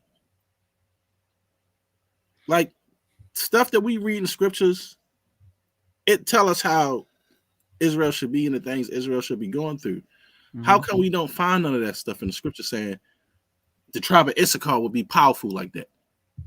The tribe of Issachar are able to break somebody out of a state lockdown federal prison, building tunnels and all. You know what I'm saying, K. Judah? Right, facts. Like, how come we haven't found anything like that? Like he would be this slippery, or he would have power to fight against the nations. That's fighting against the nations when you got power like that. Israel ain't got no power like that. You don't got no power, bro. That's why right here it said that although not everyone described the help Hispanics gave as work on the railroad, because according to Dr. Gavin, when you say underground railroad, that implies a network as sophisticated as the one to Canada. He says research shows Hispanic abolitionists were well organized as many came together. Now, hold on. If they came together, I thought they was in slavery. Sham, I thought the black Hispanics and Native Americans, according to this time right here in the 1800s, they was helping slaves, brother, escape for freedom in Mexico. So how could they be slaves, brother, if they was helping thousands? It said that Mexico outlawed slavery. How could they do that? That mean they had a government and they could make their own laws if they have their own government and military, own land and inheritance. How can Issachar do such a thing in the 1800s? How can a slave, Issachar, who come on cargo slave ships, become so powerful to make laws? Right. My bad, K. Jude. I'm a little under the weather. You good, brother. Go ahead. Take your time. I know it's that little whatever that stuff going around killing my throat. But yeah, you're absolutely right though. Like, where do we get the power from? Because Israel ain't supposed to have no power. The Lord said no power should be in our hand. You see what I'm saying? And then the Lord saying he want to force us to come together to fight, just so we can survive in the tribulation. He going to force us to come together as black people to call on the Lord. But these people, they already ready. They got their own militaries, tanks, guns, army equipment. Yep. Where that's at in scripture. Only people in Mexico that cannot defend themselves is the Afro-Mexicans. The Afro-Mexican family. That's right. They just recognize those people. They're the only ones who I would say that is, I believe, that could possibly be Issachar. And I agree with you 110%. Even if you want to call them that. Afro. Got to put the Afro on it. Because those people are disenfranchised. Not J-Lo and Mark Anthony. Not Mark Cuban. Come on, man. Not Mark Cuban, the NBA. I'm talking about what's the other dude? Mark Anthony. Him. Come on, man. These people are not us, man. They're not going through what we're going through. But these niggas keep telling y'all that Ephraim and Judah is vexing each other right now. Ephraim is in Africa, dog. I'm not saying that none of the 10 tribes made their way this way, but not as a body of people. How could it be when they went into the Assyrian captivity and me and Sham even got documented information. My brother have documented information that shows you not only did they go beyond the Euphrates, but they had to come back down. And they scattered in Africa, man. That's another land that they went to that mankind never dwelt. All it was is a territory nobody was occupying. That's it. They never came over here as the northern 10 tribes. It's a lie. Now, did some of them make their way over here? Absolutely, probably. But as the body of the 10 tribes, no, man, that's just not true. Yeah. It's a card as the body of people are not over here with Judah and Benjamin and Levi. Majority of all the northern kingdom are scattered amongst each other in Africa, dog. You better go read about Operation Moses. I'm telling you, go read it. Operation Solomon. It tell you that that's the tribe of Dan, the Phoenician Jews. Mm-hmm. The tribe of Gad, the Zulus. You remember? We shall overcome in the end. They wouldn't have known. Come on, man. The top tribe of Dan, they wouldn't have known about the second temple anyway, and the Messiah, because they wasn't around on that time. They was already gone. Yeah, they wasn't around on that time. Let me show you this, Sham. Everybody, check this out. Let me do the fair use.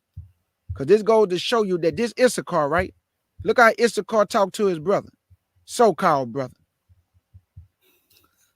I wanted to take this time. No more money for you. You working. No more money for you. Bye-bye. Go back, cross. No more money for you. No more money for you. It's lazy. You lazy. No more money for you.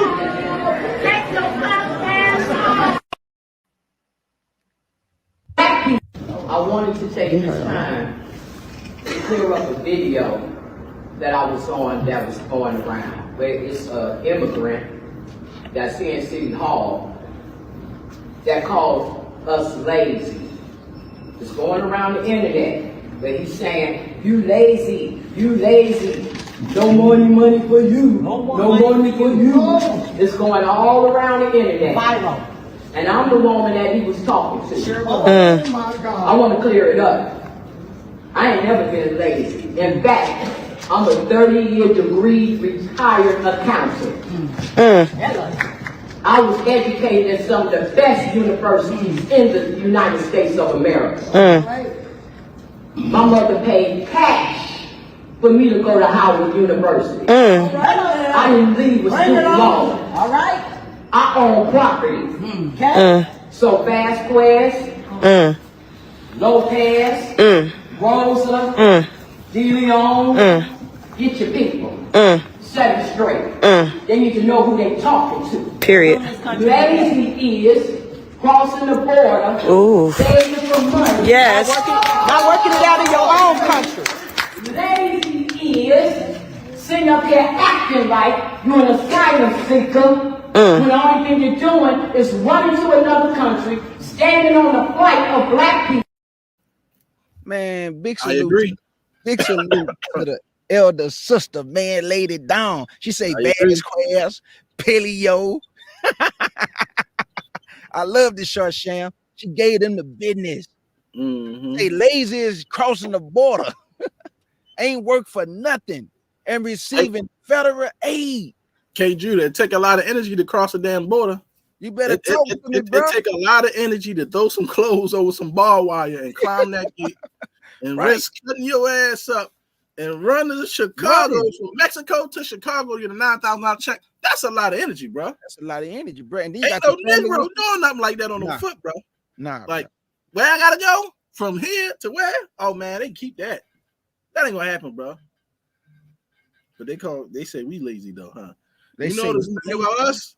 Everywhere we go, we stay and fight. Yep, that's true. We fight where we at. We don't run. Nope. Like Jasper Youngster, that's down there in South America. Black people that went down there. He's from the tribe of Issachar. He's known to be from the tribe of Issachar. African prince.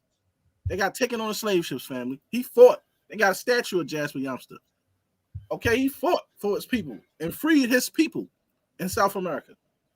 Now you tell me who lazy. You tell me Heard that? who won't fight. Free this people. But this Mexican gonna talk about you lazy. Man, shut up, boy. Our people, you lazy.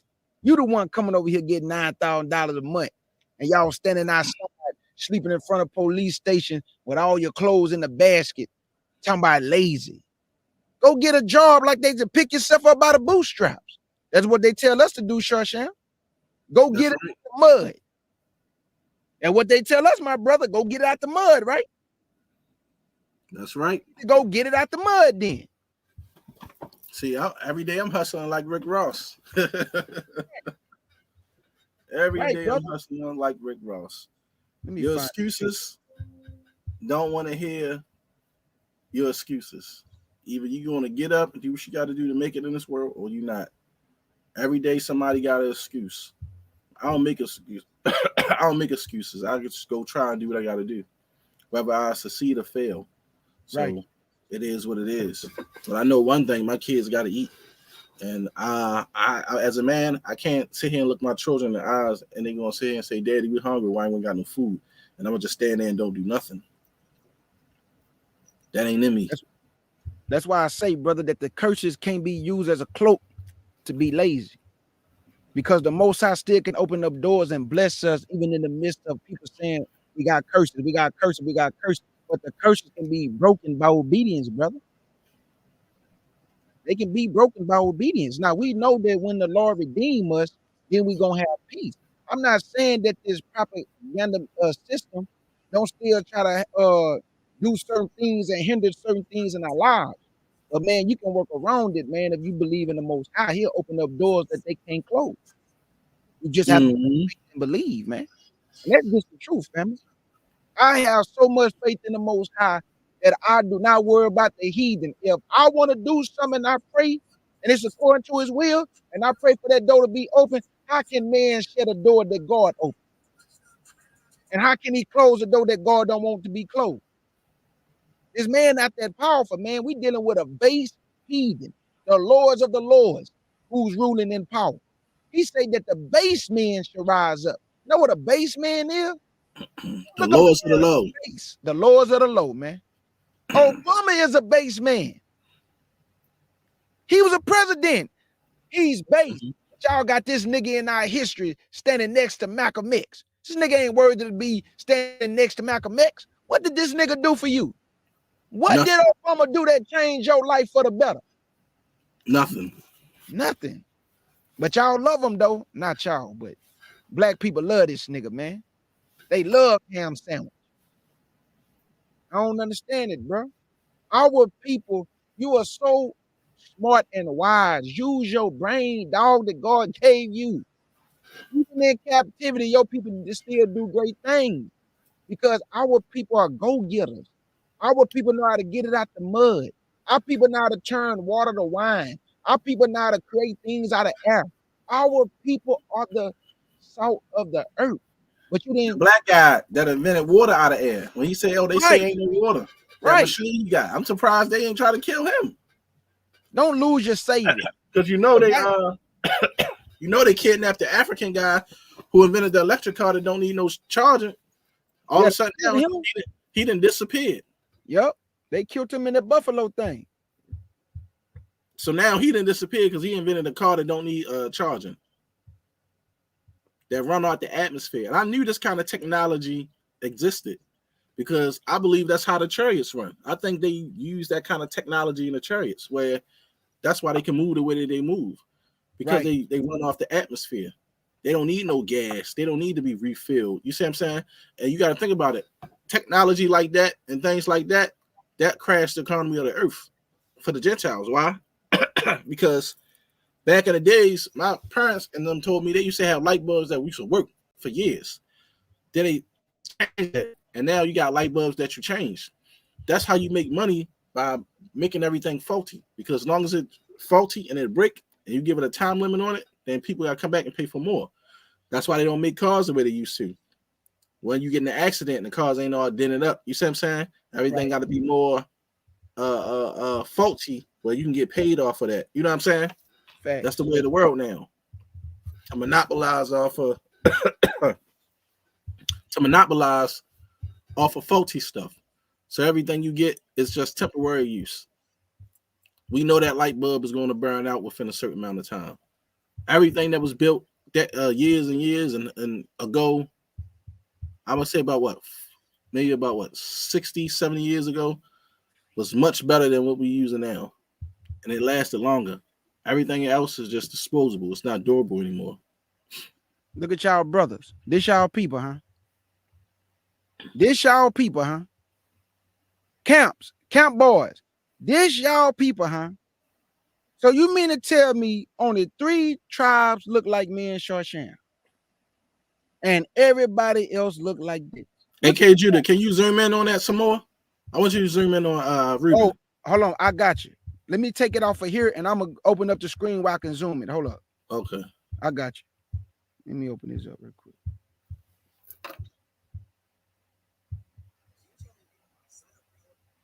Let me know if you can see it.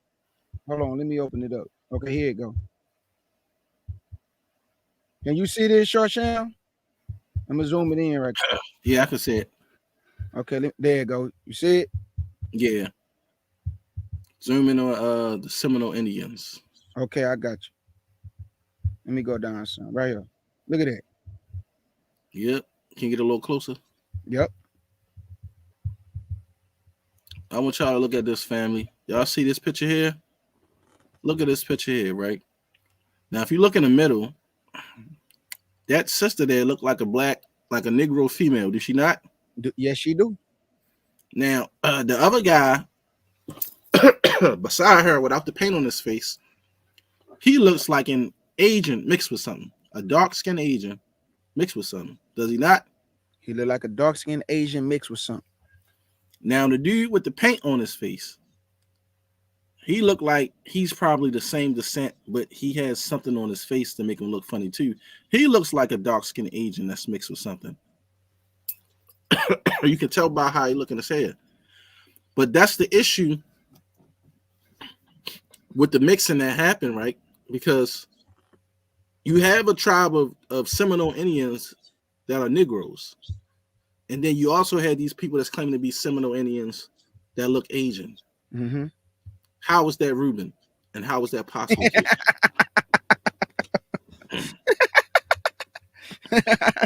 You see what I'm saying? I don't know, bro. How is that possible? Because we do know, if you go look up Seminole Indians, you had a lot of Negro Seminole Indians. They were black, especially down there in Florida. That's undeniable. But who are these other people that's claiming to be Seminole Indians that are around them? Look at Issachar. Now, zoom in a little bit more, Issachar, if you can. I got you. I want y'all to look at that real good, family. What are you looking at right here? Or what you would call a mestizo mix? I'm not going to say European Gentiles, but I would say Asian Gentiles. Mm-hmm. And the reason why I would say that, because these people are mixed with Asian people. They pretty much are Asian people. But some of those are mestizos. They mix with Europeans as well. Now, if you look at the girl in the back, the one right there. Right here? Yes. She looked like she could be a European Gentile. Yep. She can pass for a European Gentile perfectly. The father, the mother, and the son, they could pass for Asian. We know Europeans mix with Asians a lot too. They prefer Asian women. But look at her, him and the boy and the baby as well. They can all pass for what you would call Asians, like they come out of the Chinese culture, Korean culture, stuff like that. And they racist towards themselves anyway. A lot of people don't know that. Japanese people don't like Chinese people. South Korea don't like North Korea. Right, and they the same damn people. They just divided the same people. They the same people. Because a guy on my job, he's from North, what is it, South Korea? King Young-ju is from, the supreme leader is from North Korea, right? Mm-hmm. Yeah, he's from South Korea. And he said they the same people. But he tell me how they use Chinese letters and all those, they integrate all those languages as far as the Asian culture in their schooling. Now, what we have here, family, so-called tribe of Gad. Okay. Now, what you see here, what you got a black woman, right? Yep, right here. Black Negro woman. And I'm pretty sure these guys look like they probably really Japhetic, you know. But those are what you would say Native American Indians, but you could tell they are mixed.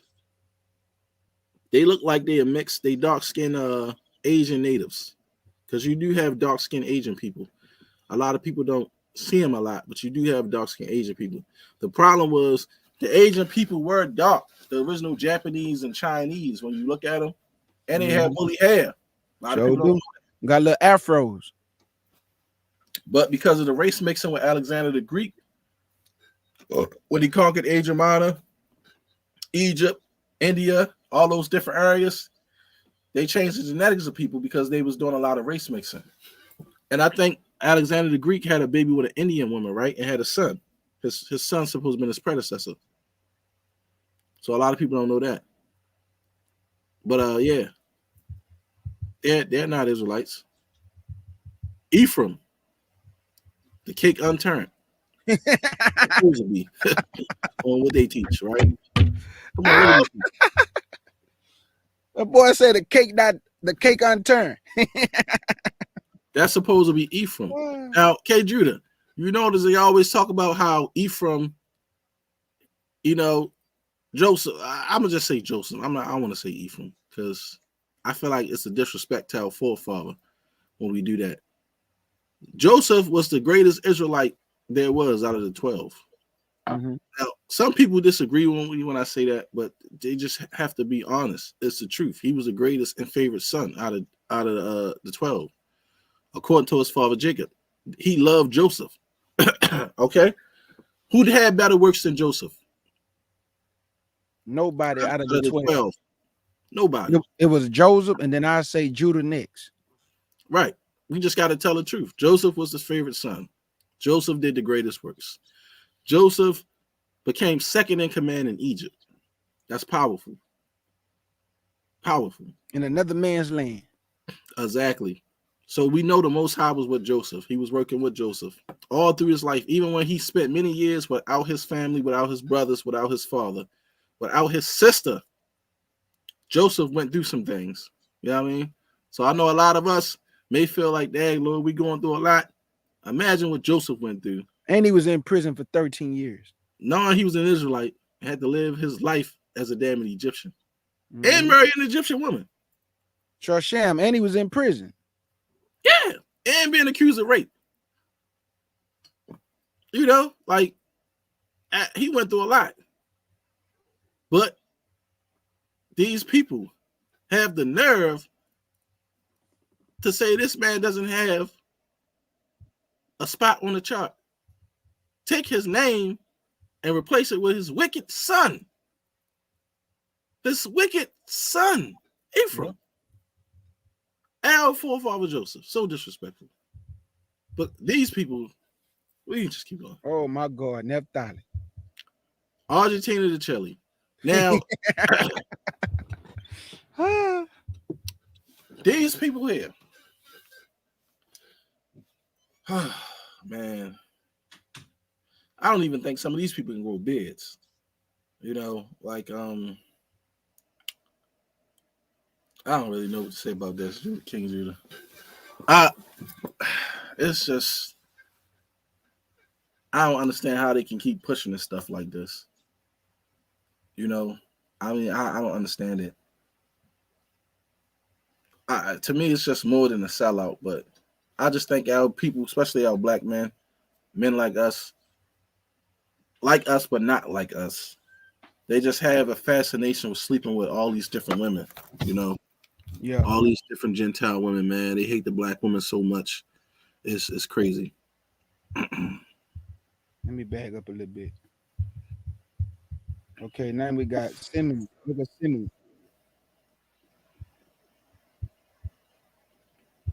The so-called Dominicans. How can they pinpoint each tribe? Like, that's impossible. Now, don't get me wrong. The tribes over there in Africa know more of their heritage than the ones who were scattered to the four corners of the earth. Like some of them tribes in Africa, they know what tribe they come from. Like they can, follow that history, but we were scattered to the four corners, family, and we don't know what tribe we come from. I can't pinpoint what tribe I come from. So how can they say Dominican, Simeon, Mexican, Issachar, Gad, Seminole Indians, Native American Indian, something else? Come on, man. Like, how can they do that? How can they just pinpoint it, brother? Like, I mean, with accuracy, just yes, you, this, you, there you go, you. How can they do that, brother? I mean, they really can't. I just feel like, once you go over to these lands where these people at, because that's in the Dominican Republic. I told you I was over there. They run that whole place, and you got your poor and your wealthy in all communities, and in groups and neighborhoods, and those people got Ferraris and Bentleys and Maseratis, and they got nice malls. And when you go into all the stores and the malls and places there, they ran by their people. That land, the construction workers ran by their people. And what I was saying, like, that's what we need as black people. Over there, you don't see the Gentiles running their salons and stores and all these different places and medical places. They do everything. Even the doctors and the surgical centers. You go over there, man. These people in DR is the biggest place that they do surgeries for liposuction, BBL, tummy tucks, facelifts, all that stuff, man. They make billions and billions of dollars a year. And these, you have the mixed ones, the mulatto ones, you can tell they got like some European in them. And then you have the straight shooter ones that's full-blooded Dominican, making billions of dollars. And I was with one guy, he was telling me about, he said, I won't take you to this certain part of the island because it's so dangerous and bad. And I was like, I understand. But he was like, I just won't go. But he was like, but it's a good place to live, man. And, they're about American money.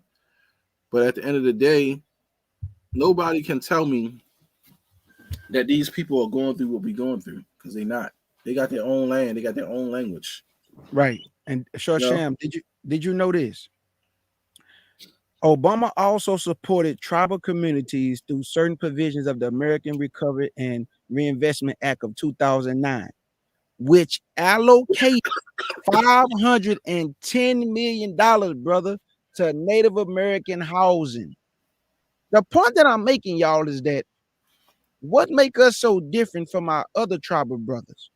Now, according to the camps, these are tribes that come from Israel. But right. They're receiving 510. Then you got the migrants who are receiving $9,000 a month. And then you have the Mexicans who will have a government and an army and a military and weapons. And like, how did they get above us so very high, y'all? Why are we still stuck at the bottom? Why we can't elevate like our other brethren? Come on, yeah, because according to the scripture, right, Israel wasn't supposed to get anything. And I'm talking about all tribes. When it says these curses among you, and I will do this to Israel, it didn't say, oh, this is only going to happen to these tribes. These tribes will get reparations. These tribes won't. These tribes will be poor. These tribes will be booming. You don't see that nowhere in the scriptures. It said Israel would be oppressed, trodden down, until the Lord will cover his people to the four corners of the earth. So if that's not happening to you, then you can't be Israel. Point blank, period. Fact. And it's just the truth, family. We know without a shadow of a doubt. And I'm telling you, I pray when Sham get ready to talk to these brothers, I want to be there. Because it don't matter how many books of the promised land they can go get. I know according to the scriptures, the people that was on them slave ships look like me and Sham. It wasn't no. And when they got off those slave ships, did not know 10 tribes turn looking like what you see today. And that is, Judah, this ain't happened, man. What backs you up and prove what you said even more?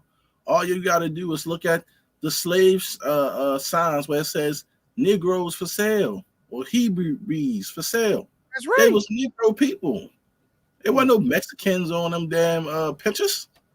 One dude just lied the other day when I did the live and said that when you read Deuteronomy 28, it said that the black, Hispanics, and Native Americans was going to captivity. Where it said it at, Strush, now? Don't say that. It said that the Lord will bring Israel to Egypt again on ships. Thank you. It said Israel on ships. He didn't say nothing about no Hispanic. No This dude lied, bro. He said he told a preacher that it said in the Bible that the black, Hispanics, and Native Americans were going on Congo slave ship. And the worst thing about it, 2K Judah, the Indians, those Indians that Columbus took back to Spain was black Negro Indians. They was not no Asian Gentiles. That's another thing. Brothers then brought that out. They got the pictures and the paintings showing when Columbus went back and they was on their knees. They was Negroes. I don't get it. I want to show y'all so bad what I showed Shasham, how Jacob crossed the Euphrates River, but I'm going to save it, though. I ain't going to show it. I'm going to wait till me and my brother do something with it, but I don't want, nah, I ain't going to show it. I'm going to just keep it. I'm going to wait. We got a lot of stuff we going to do stuff. I'm going to wait. I'm going to put a whole lesson together and finish it and show y'all how we know 100% fact that. Oh, you mix? I am mixed with North African and West Africa, and some with experiment. Nation. Oh, you mix, my sister? Me, Freedom, you say you mix? I am mixed with. Yeah, but if you mix with right here, if you mix with North Africa and West Africa, hey, according to them though, according to the tribe chart, they say we all mix with Europe. North Africa and West Africa, just parts of the land. I mean, just parts of the land. Yeah, I'm trying to see what you mean when she say. Yeah, I'm trying to understand. Yeah. When you say you mix with North African and West Africa, like what people are you talking about in those lands though? Yeah, we want to know your geno, blood type. Well, not blood type, but family lineage. Like I'm not mixed. All my people are Negroes. You know, all my people are Negroes.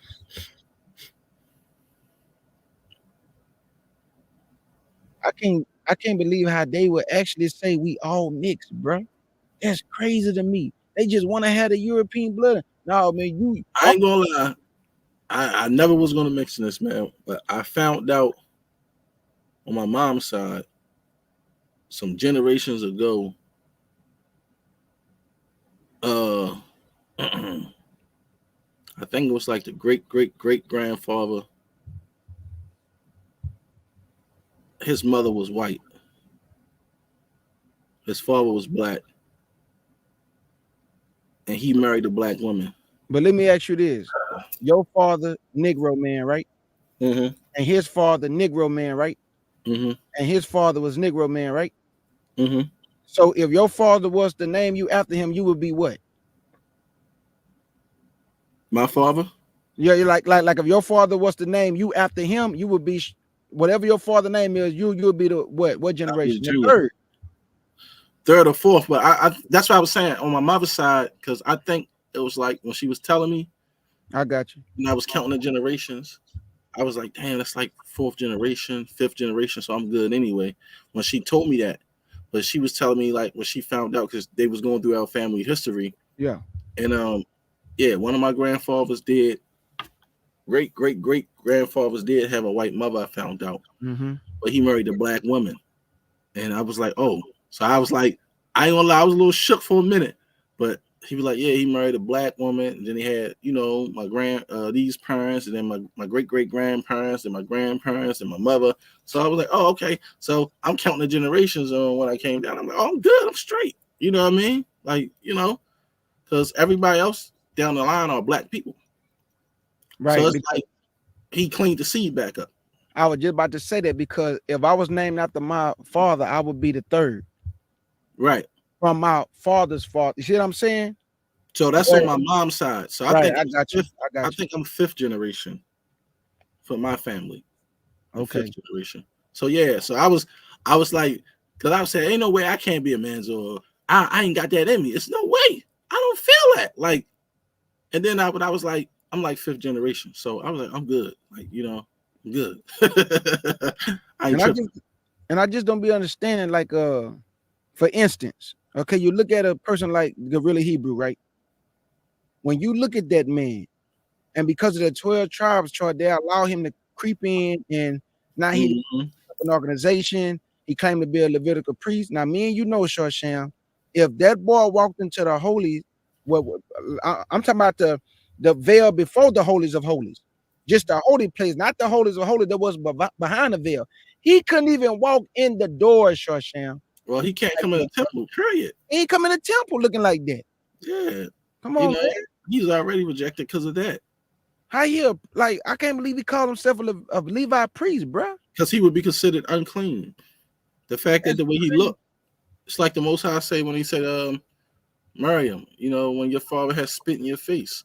That's why he said, what he say to the Lord, please don't let her look like one that's dead that comes out of the womb half consumed. Who comes out of the womb looking half consumed? Who naturally has dead hair? Europeans. People of other nations, when they get that hair that drop down when they get wet and everything just fall right off of it because ain't no life in it.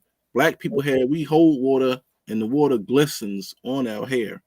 And even my locks, man, they get so heavy. Like, K. Judah, we can squeeze all that water out. Why? What our body do, brothers? Holding that life in it. That's why I have to keep my locks together. If they just hang it down single, bro, it's like down my back.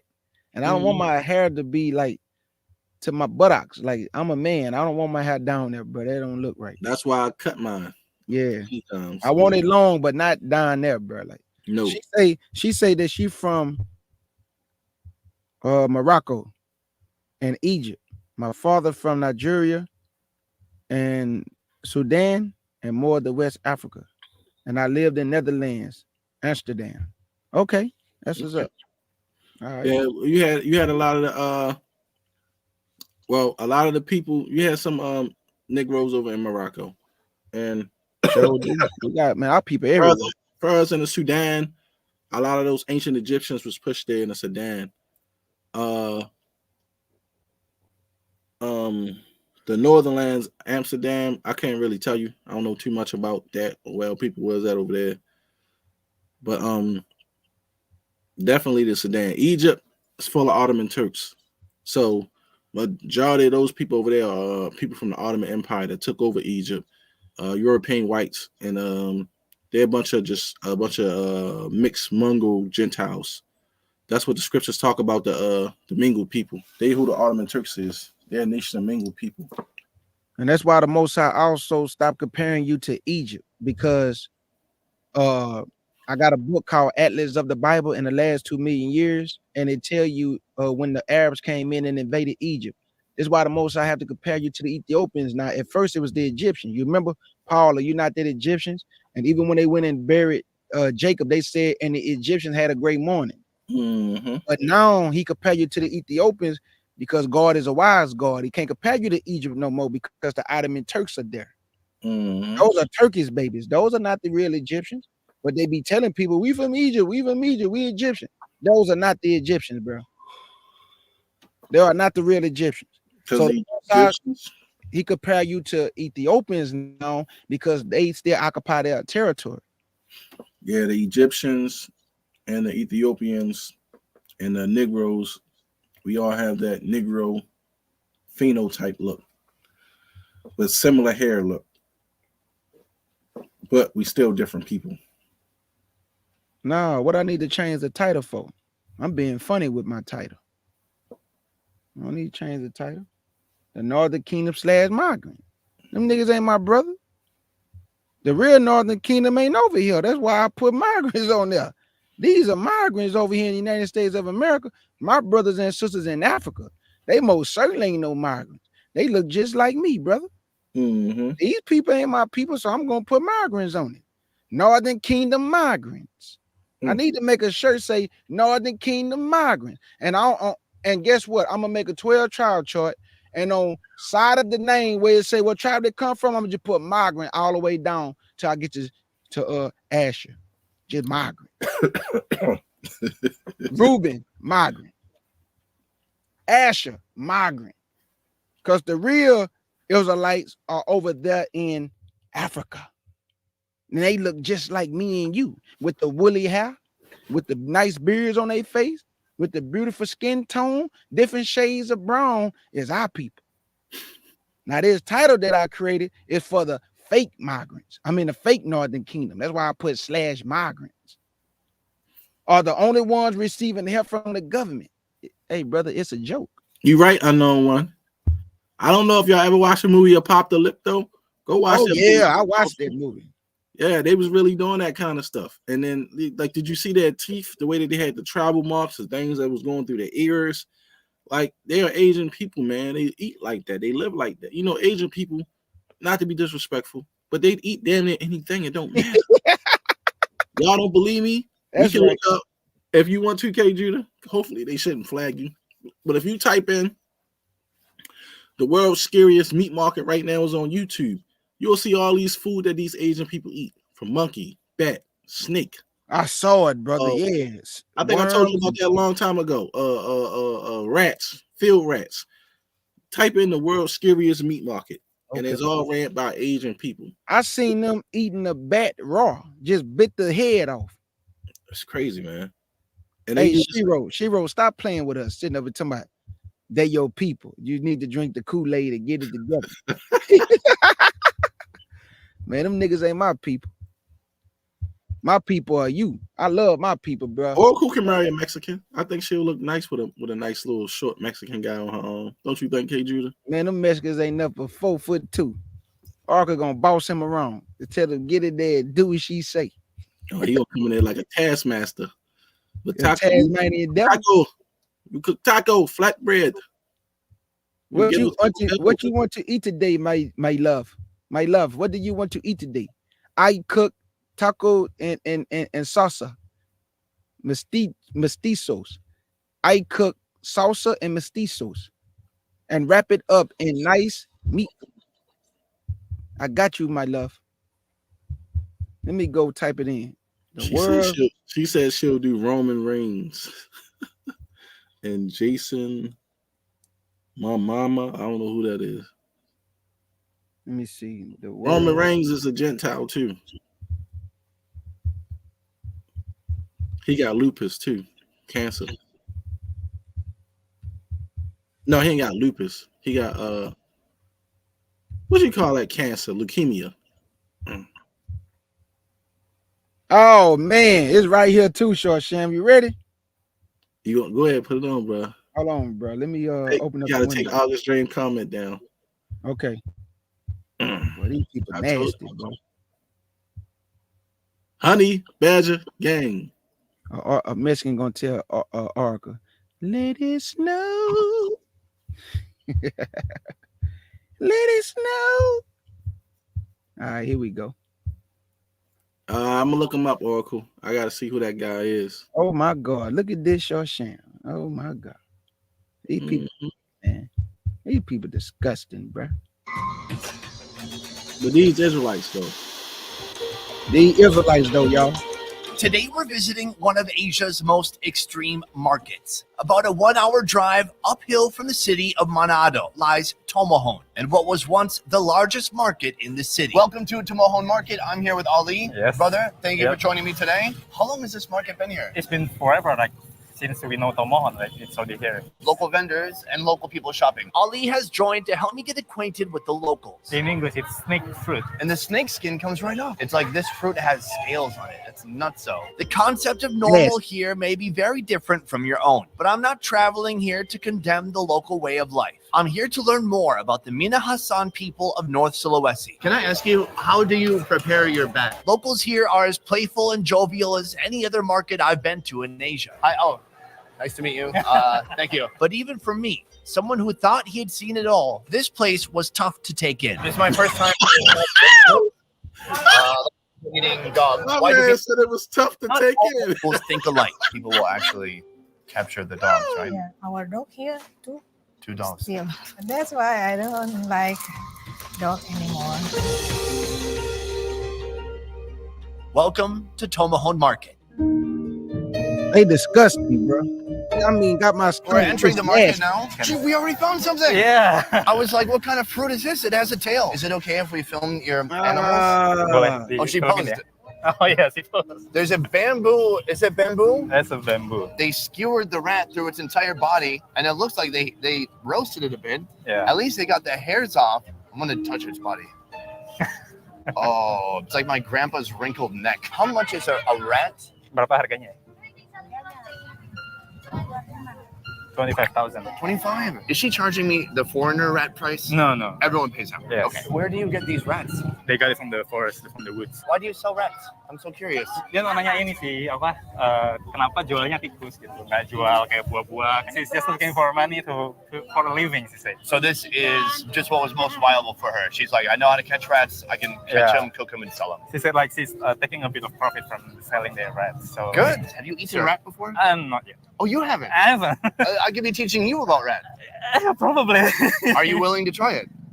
With you, yeah, probably. There's no such thing as taboo here. If you're squeamish or sensitive, I suggest you stop watching right now. We're heading to the meat market right now. What am I going to expect to see? We'll see a lot of meat on the table, I think. Oh, wow. Here Yeah. it is. Tomahawk Market likely got its grisly reputation because for many animals, it serves as both slaughterhouse and butcher shop. You can see he's kind of butchering a little bit in the back.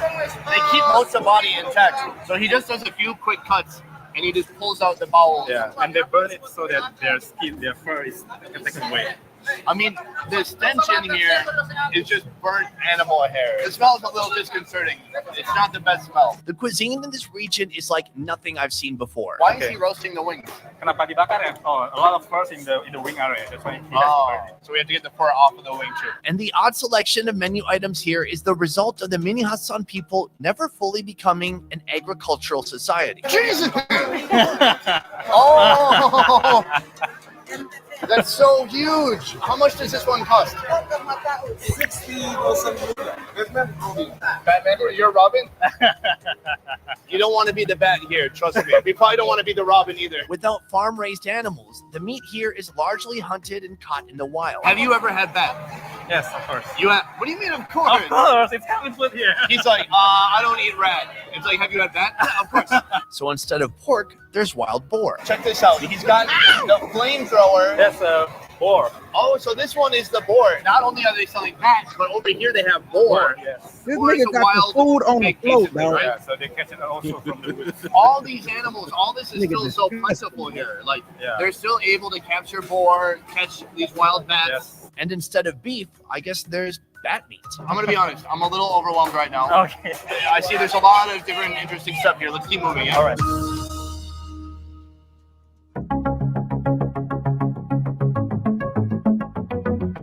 Look at this old school kind of scale. This much steak is how much? 100,000. It's $7. This is a huge python. Can I ask, how long have you been working in here doing this? 30 years. 30 years. So people can just come up here, chop off a piece, and take it home, huh? Yes. You're selling python, you're selling boar, just Well, those two? They have monkey. Couscous. I do have a serious question. Do they ever worry about some animals being endangered or running out? Nggak bisa tangkap lagi nggak Pak binatang-binatangnya gitu. Takutnya kan kalau terlalu banyak ditangkap punah gitu, takut punah gitu. Ada kemungkinan kayak gitu nggak? Oh nggak ya. So it's gonna be fine. It's still okay. I mean, sometimes animals go extinct. Within the last year, some vendors were still selling macaque monkeys because of education, government intervention, and a possible 5-year jail sentence. It seems. Hey, Shawshan, my stomach toe up, dog. Hey, we ain't gotta watch no more, bro. I just hey, the DC is real though, right? Bro. Shawshan, dog, they disgusting, bro. That is nasty, bro. This dude cooking on the floor, dog. I couldn't believe it. Man, Hey, they will not be in the congregation of the Lord, family. It was hard for me to get through it, but the part that was more the worst is when they was cooking it and eating it. That was one of some of the hardest parts for me to watch. It was when they was eating the shit. I was like, gosh, like, whew. Oh, Arca, you eating? You eating, Arca? Oh man, I'm so happy to be of service to disrupt it. Let me put it back on. August Dream said, these are your people, KJ. Let me go see what my twin put in there. Let me see. Yeah, man, Sham about to get ready to shut it down. Let me see though. Hold up. What is this?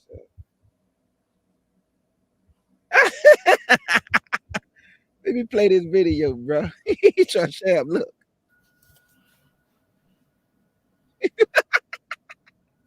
August. Doing is that stomping and tap dancing stuff that they be doing. You know, white people be doing that a lot too. Now let's show our people, Sham. Let's get it, brother. Let's show our people. Let's show them how it really supposed to be done. Let's get it. Yeah, here we go. Let the niggas get down now. Hold up. Ooh, stop thinking that the Lord is only one way, that he only have a one-track mind. If the Lord gave you rhythm, what you think he had? The Lord loved music. Satan used to sing. You don't think the Lord moved to music? Okay, Judah, the Lord only think one way. Show me in the Bible, the Lord got many attributes. Love, merciful, compassionate. He get mad. He laughs. He can change his mind. Oh no, okay, Judah, you got it wrong. God got a one-track mind. Okay, if that's the case, why when he got ready to destroy Nineveh, when he sent Jonah to him, he repented himself of the evil that he was about to do? That means he changed his mind, bro. He didn't do what he thought to do. What are you talking about? The Lord can change his mind. Let me give you another one for the people in the back. The Lord said that it's a certain type of way we're supposed to keep his feast days. And they had to do it according to how he set it up. But there was a king by the name of Hezekiah. He prayed and said, God, this people ain't all the way clean. Not even Levi. Let these people keep the feast day in your name. Guess what God said? Because their heart was right, God allowed the Levitical priesthood not to be all the way clean to keep the feast. I thought he don't change his mind. Why he let them do that and they was dirty? They wasn't all the way clean. Man, y'all better stop trying to interpret God's mind. The man do what he want to do. Talking about God only one way, Sham. Before we close out, Sham, anything else you want to add, brother? Anything you want to say to the nation? Me and my brother calling all parties out. Anybody who want to discuss the 12 trap chart, anybody, One West doctrine, anything, we up for the conversation and challenge. Yep. That's any and everybody. School, camp, leader, teacher, elder, bishop, don't matter to us. Don't matter to us, man. Yeah. Because you're supposed to stand on what you believe. Yep, it's going to be respectful because you're supposed to stand on what you believe. And me and my brother willing to stand 10 toes down on everything that come out of this mouth and everything that come out of his mouth. It's going to be a respectful dialogue because what y'all did to them preachers the other day, that was a humble preacher. He didn't treat y'all like most preachers said, get out their church. He didn't do that. That man listened to y'all for a whole hour and a half.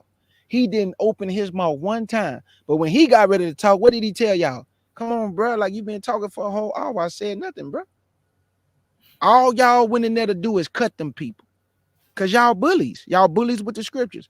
Y'all like to talk to people that don't know what you know. But then this my thing, and then I'm going to let Sham out of flow. Y'all like to say the churches is teaching lies, but you have a 12 tribe chart and you teaching lies. That's an oxymoron, bro. You can't condemn and then you doing the same thing. You teaching lies. Y'all niggas say that Joseph is the daddy. K. Judah, no man can be born without a woman, but Adam had not a mama and a daddy. Eve didn't even have no mama and daddy, huh?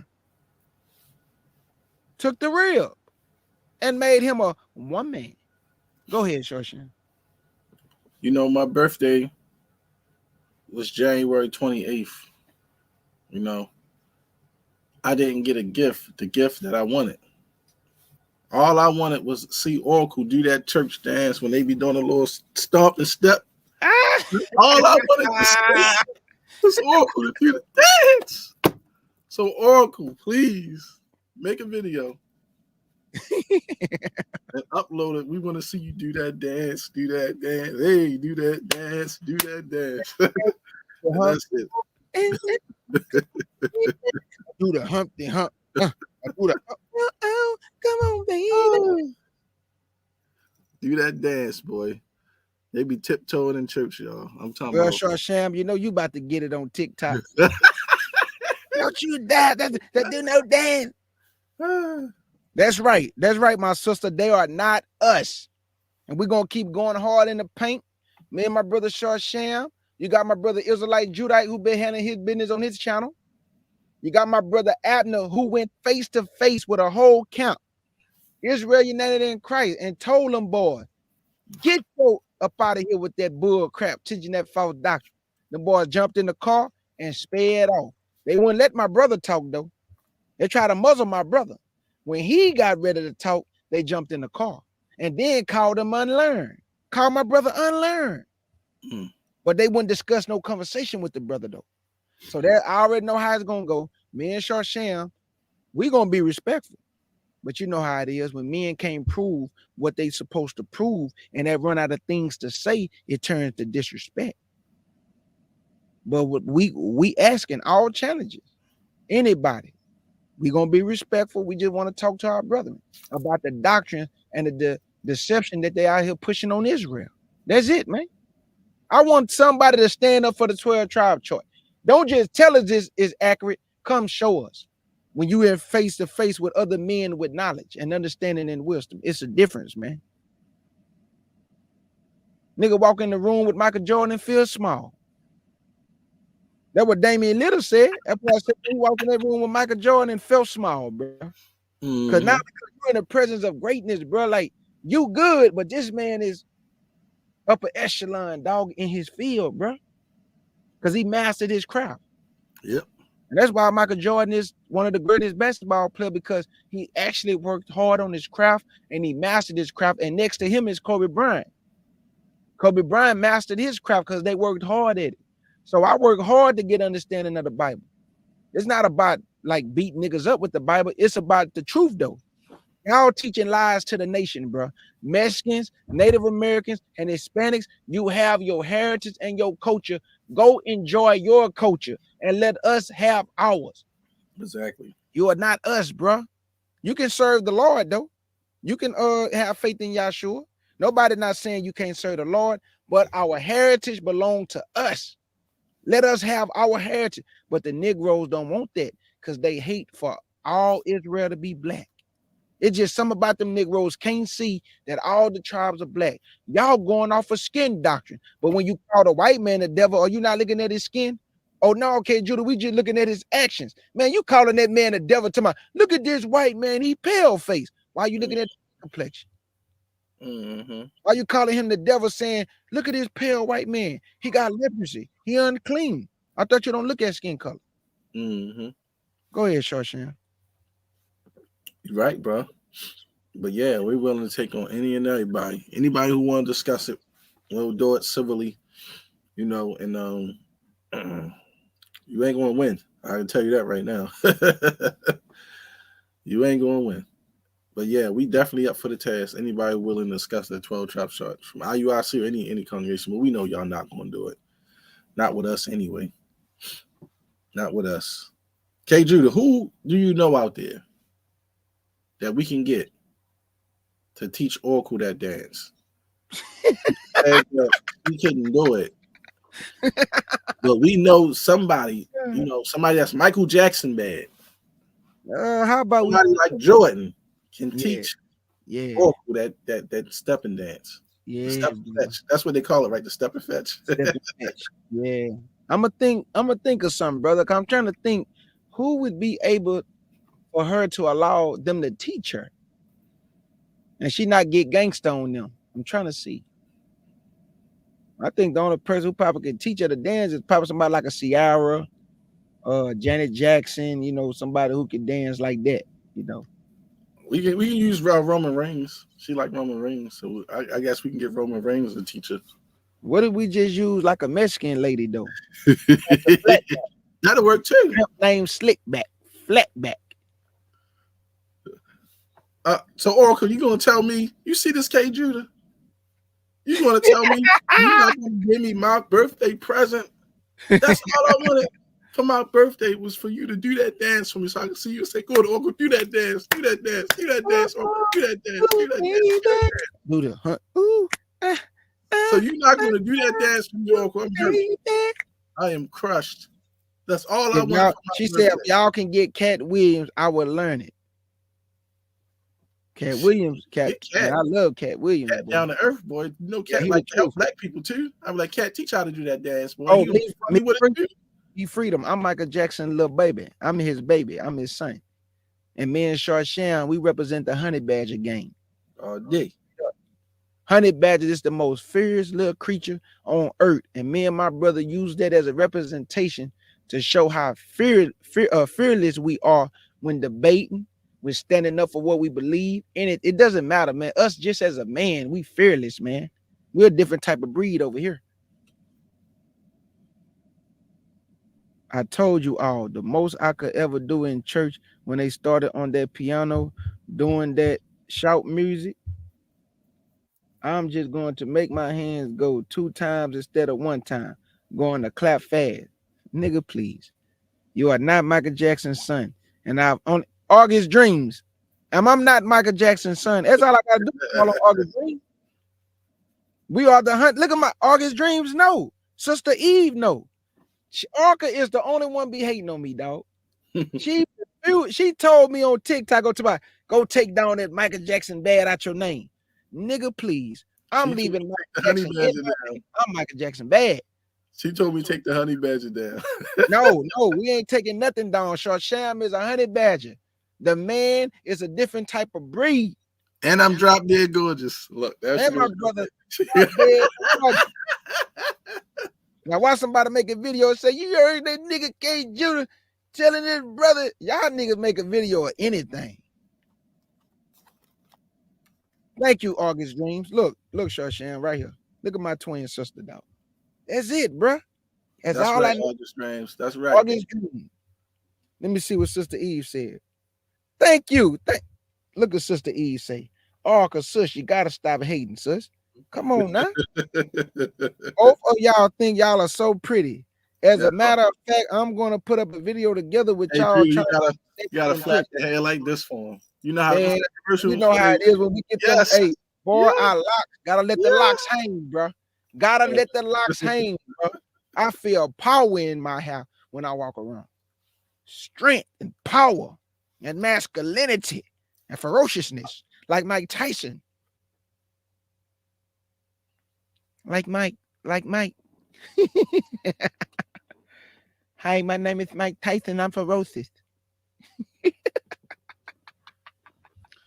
He said you're not Michael Jackson, bad. I don't care what she say, bro. It doesn't matter. Hey, Judah, proved it over and over again. Right, man. We all know. Man, everybody know. When it comes to the sword swinging, me and my brother Sham is bad. It's just the truth. We're not boasting. It's the truth. Okay, why would Michael Jordan say he the greatest? Nobody get mad at that. But when we say we Michael Jackson bad certified sword swingers, everybody be like, man, y'all niggas ain't the only one who can swing the sword. But the way we do it, though, that's the thing. That's what makes us bad. See, sister, do y'all all remember the day that he was a beautiful day in Texas and his hair was blowing in the wind? It was a beautiful day in the neighborhood. It was blowing in the wind. What you want me to do? Here, man. You just saw the video I put up. My hair was, hey, what you want me to do? Oracle, all I want you to do is just rub your hands through my locks like this. Be like, yes, yes. Yes, Sharshan, yes. And just touch my hand. Hello, my name is Shaq. Hello. Hey, Shaq. Hello. I just want y'all to know that I got 4 rings. I played in the NBA for 16, 17 years. I hate Charles Barkley. I do Geno Jennings good too. Geno. Yeah.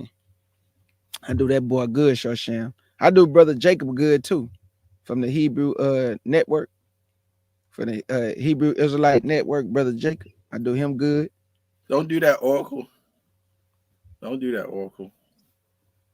Behave, All Oracle. your preachers out here teaching false doctrine. TD Jakes and all of them. Calling them all out to the podium. Think you scaring me? I'm Geno Jennings. I stand for the truth. And we're going to teach this Bible, the unadulterated truth of God. That's how you be too.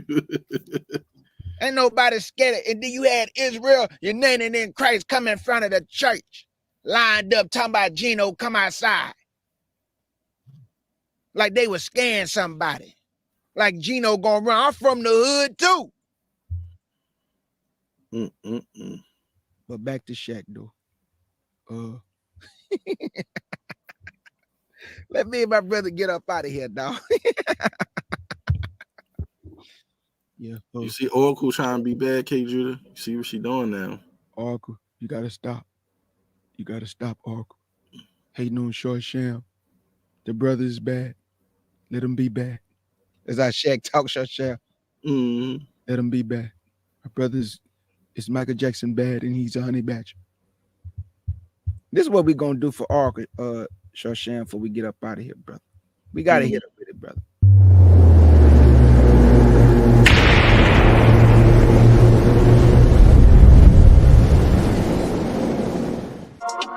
Dipping on my haters. Dipping on my haters. Dipping on my haters. Dipping on my haters. I be dipping on my haters. Oh, we ain't done? One more? Oh, let's go again then. Dipping on my haters. Dipping on my haters. Dipping on my haters. Dipping on my dipping on my haters.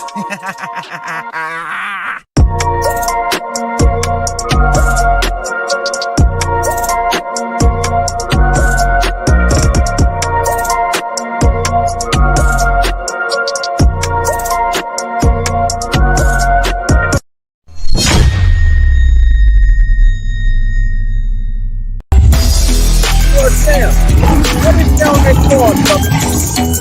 Board. Me and my brother. Board.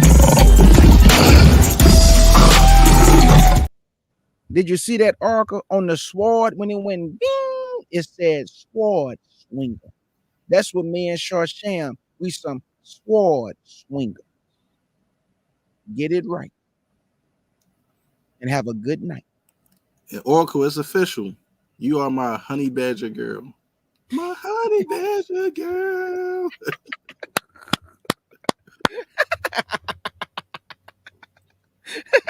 I think it's Short Sham funny, dog. My honey badger girl. I know you can still hear me. I asked Short Sham, what did it say on the sword? My brother said it said sword swinger. That's what we are. You know what gets me about YouTube? Y'all start stuff with me, and when I'm over here being quiet and in the conversation, and then y'all get the crowd to turn against me.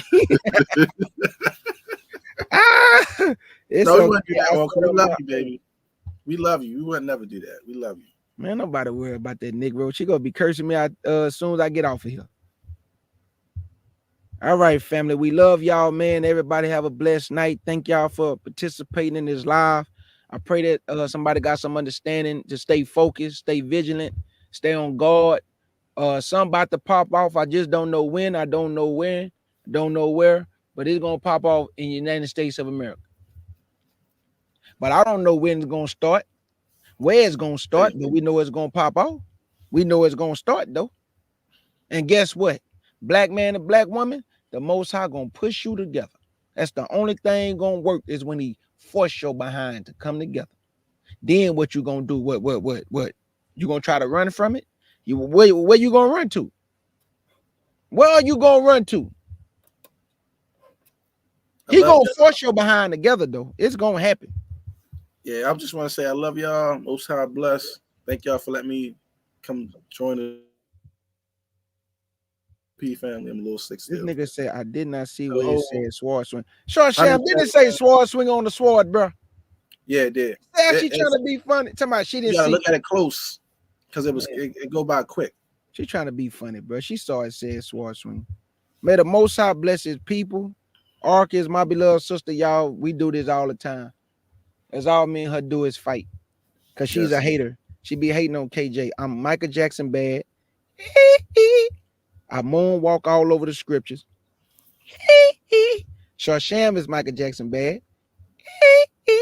And he be moonwalking on the scriptures. Because we teach the unadulterated truth. All right, y'all. And we're going to end it like that. With this beautiful song called Make It Out.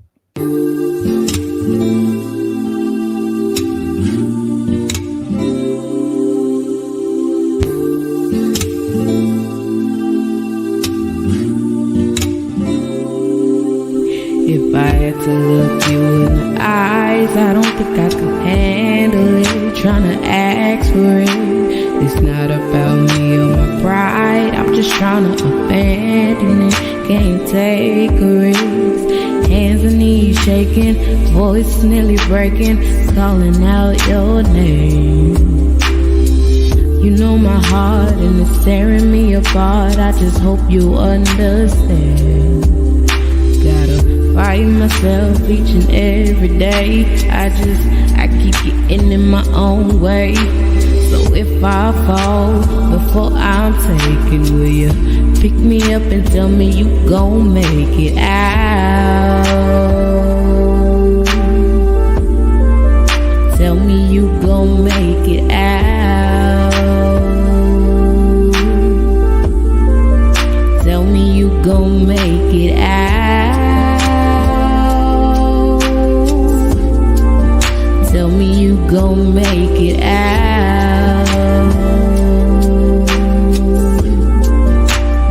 You gon' make it out. Father, can you please forgive me? I ain't been my best. Father, please forgive me. Abba, can you heal my spirit? I'm in need of it. I know that I'm scandalous. Handle this, been hurting you, still I'm blessed. Time for strength. I'm done looking back, that's my old ways. I'll be moving on like a drag race. Take my hand, show me where the pathway. Fight myself each and every day. I keep getting in my own way. So if I fall before I'm taken, will you pick me up and tell me you gon' make it out? Tell me you gon' make it out. Tell me you gon' make it out. Tell me you gon' make it out. You gon' make it out. Yeah. You gon' make it out. Father, can you please forgive me? You gon' make it out. Can you heal my spirit? I'm in need. You gon' make it out. Can you please forgive me? You gon' make it out.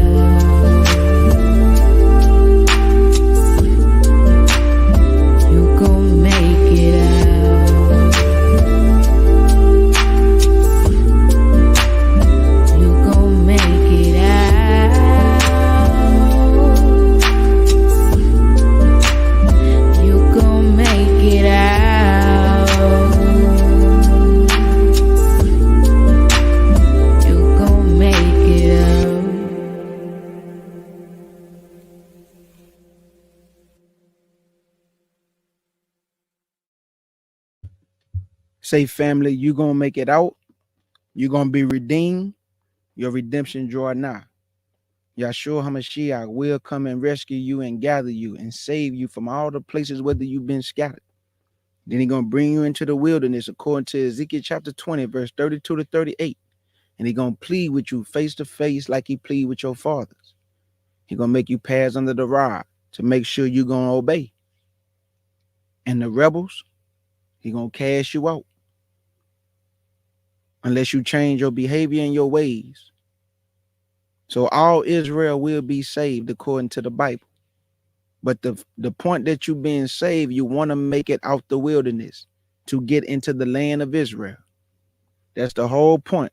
You don't just want to be saved and then die in the wilderness. No, you want to be saved and you want to also get to the land, the promised land, where Yahshua gonna rule for 1,000 years upon this earth. Can you imagine that? 1,000 years, man? This man is gonna rule for 1,000 years, dog. That's a long time to rule in the kingdom, boy. So everybody think we just gonna be walking around and looking at each other. Now, man, we're gonna have jobs in the kingdom. It's gonna be some work going on. We're gonna be handling the Lord's business, Israel. Nations still gonna be in their lands. It's still gonna be functioning like a society. We ain't gonna just be in our land just. No, we gonna be with the king. And the king gonna have us handling this business. The same way America function as a system, you gonna function as a system. But it's gonna be under the rule and law of Yahshua HaMashiach. And then he gonna turn over the kingdom to the Father after 1,000 years of rule. And then the Father will come down with New Jerusalem, Revelations 21. The streets of gold and the pearly gates. 12 tribes of each gate with a pearl on it and an angel at each gate. That's the Father's kingdom called New Jerusalem. Christ never called his kingdom New Jerusalem. He say the kingdom of God, that's New Jerusalem, y'all. He said, I would not drink of the juice of this vine till I do it with you in my Father's kingdom. Hold up, Christ. I thought your Father's kingdom and your kingdom is the same. No, partner. Christ got a rule for 1,000 years. Then the Father come down with New Jerusalem. And the Bible say when New Jerusalem come down, Christ and the Father are the temple, meaning the light of the kingdom. There is no need of the sun because God will lighten the city with his glory. Boy, I don't know how that's going to look, but I know that's going to be magnificent. So in the words of my beloved sister August Dreams, thank y'all for coming to the Lion's Den with the CUC family, the FOPE family, and all the beloved brothers and sisters in the chat. Let's get it.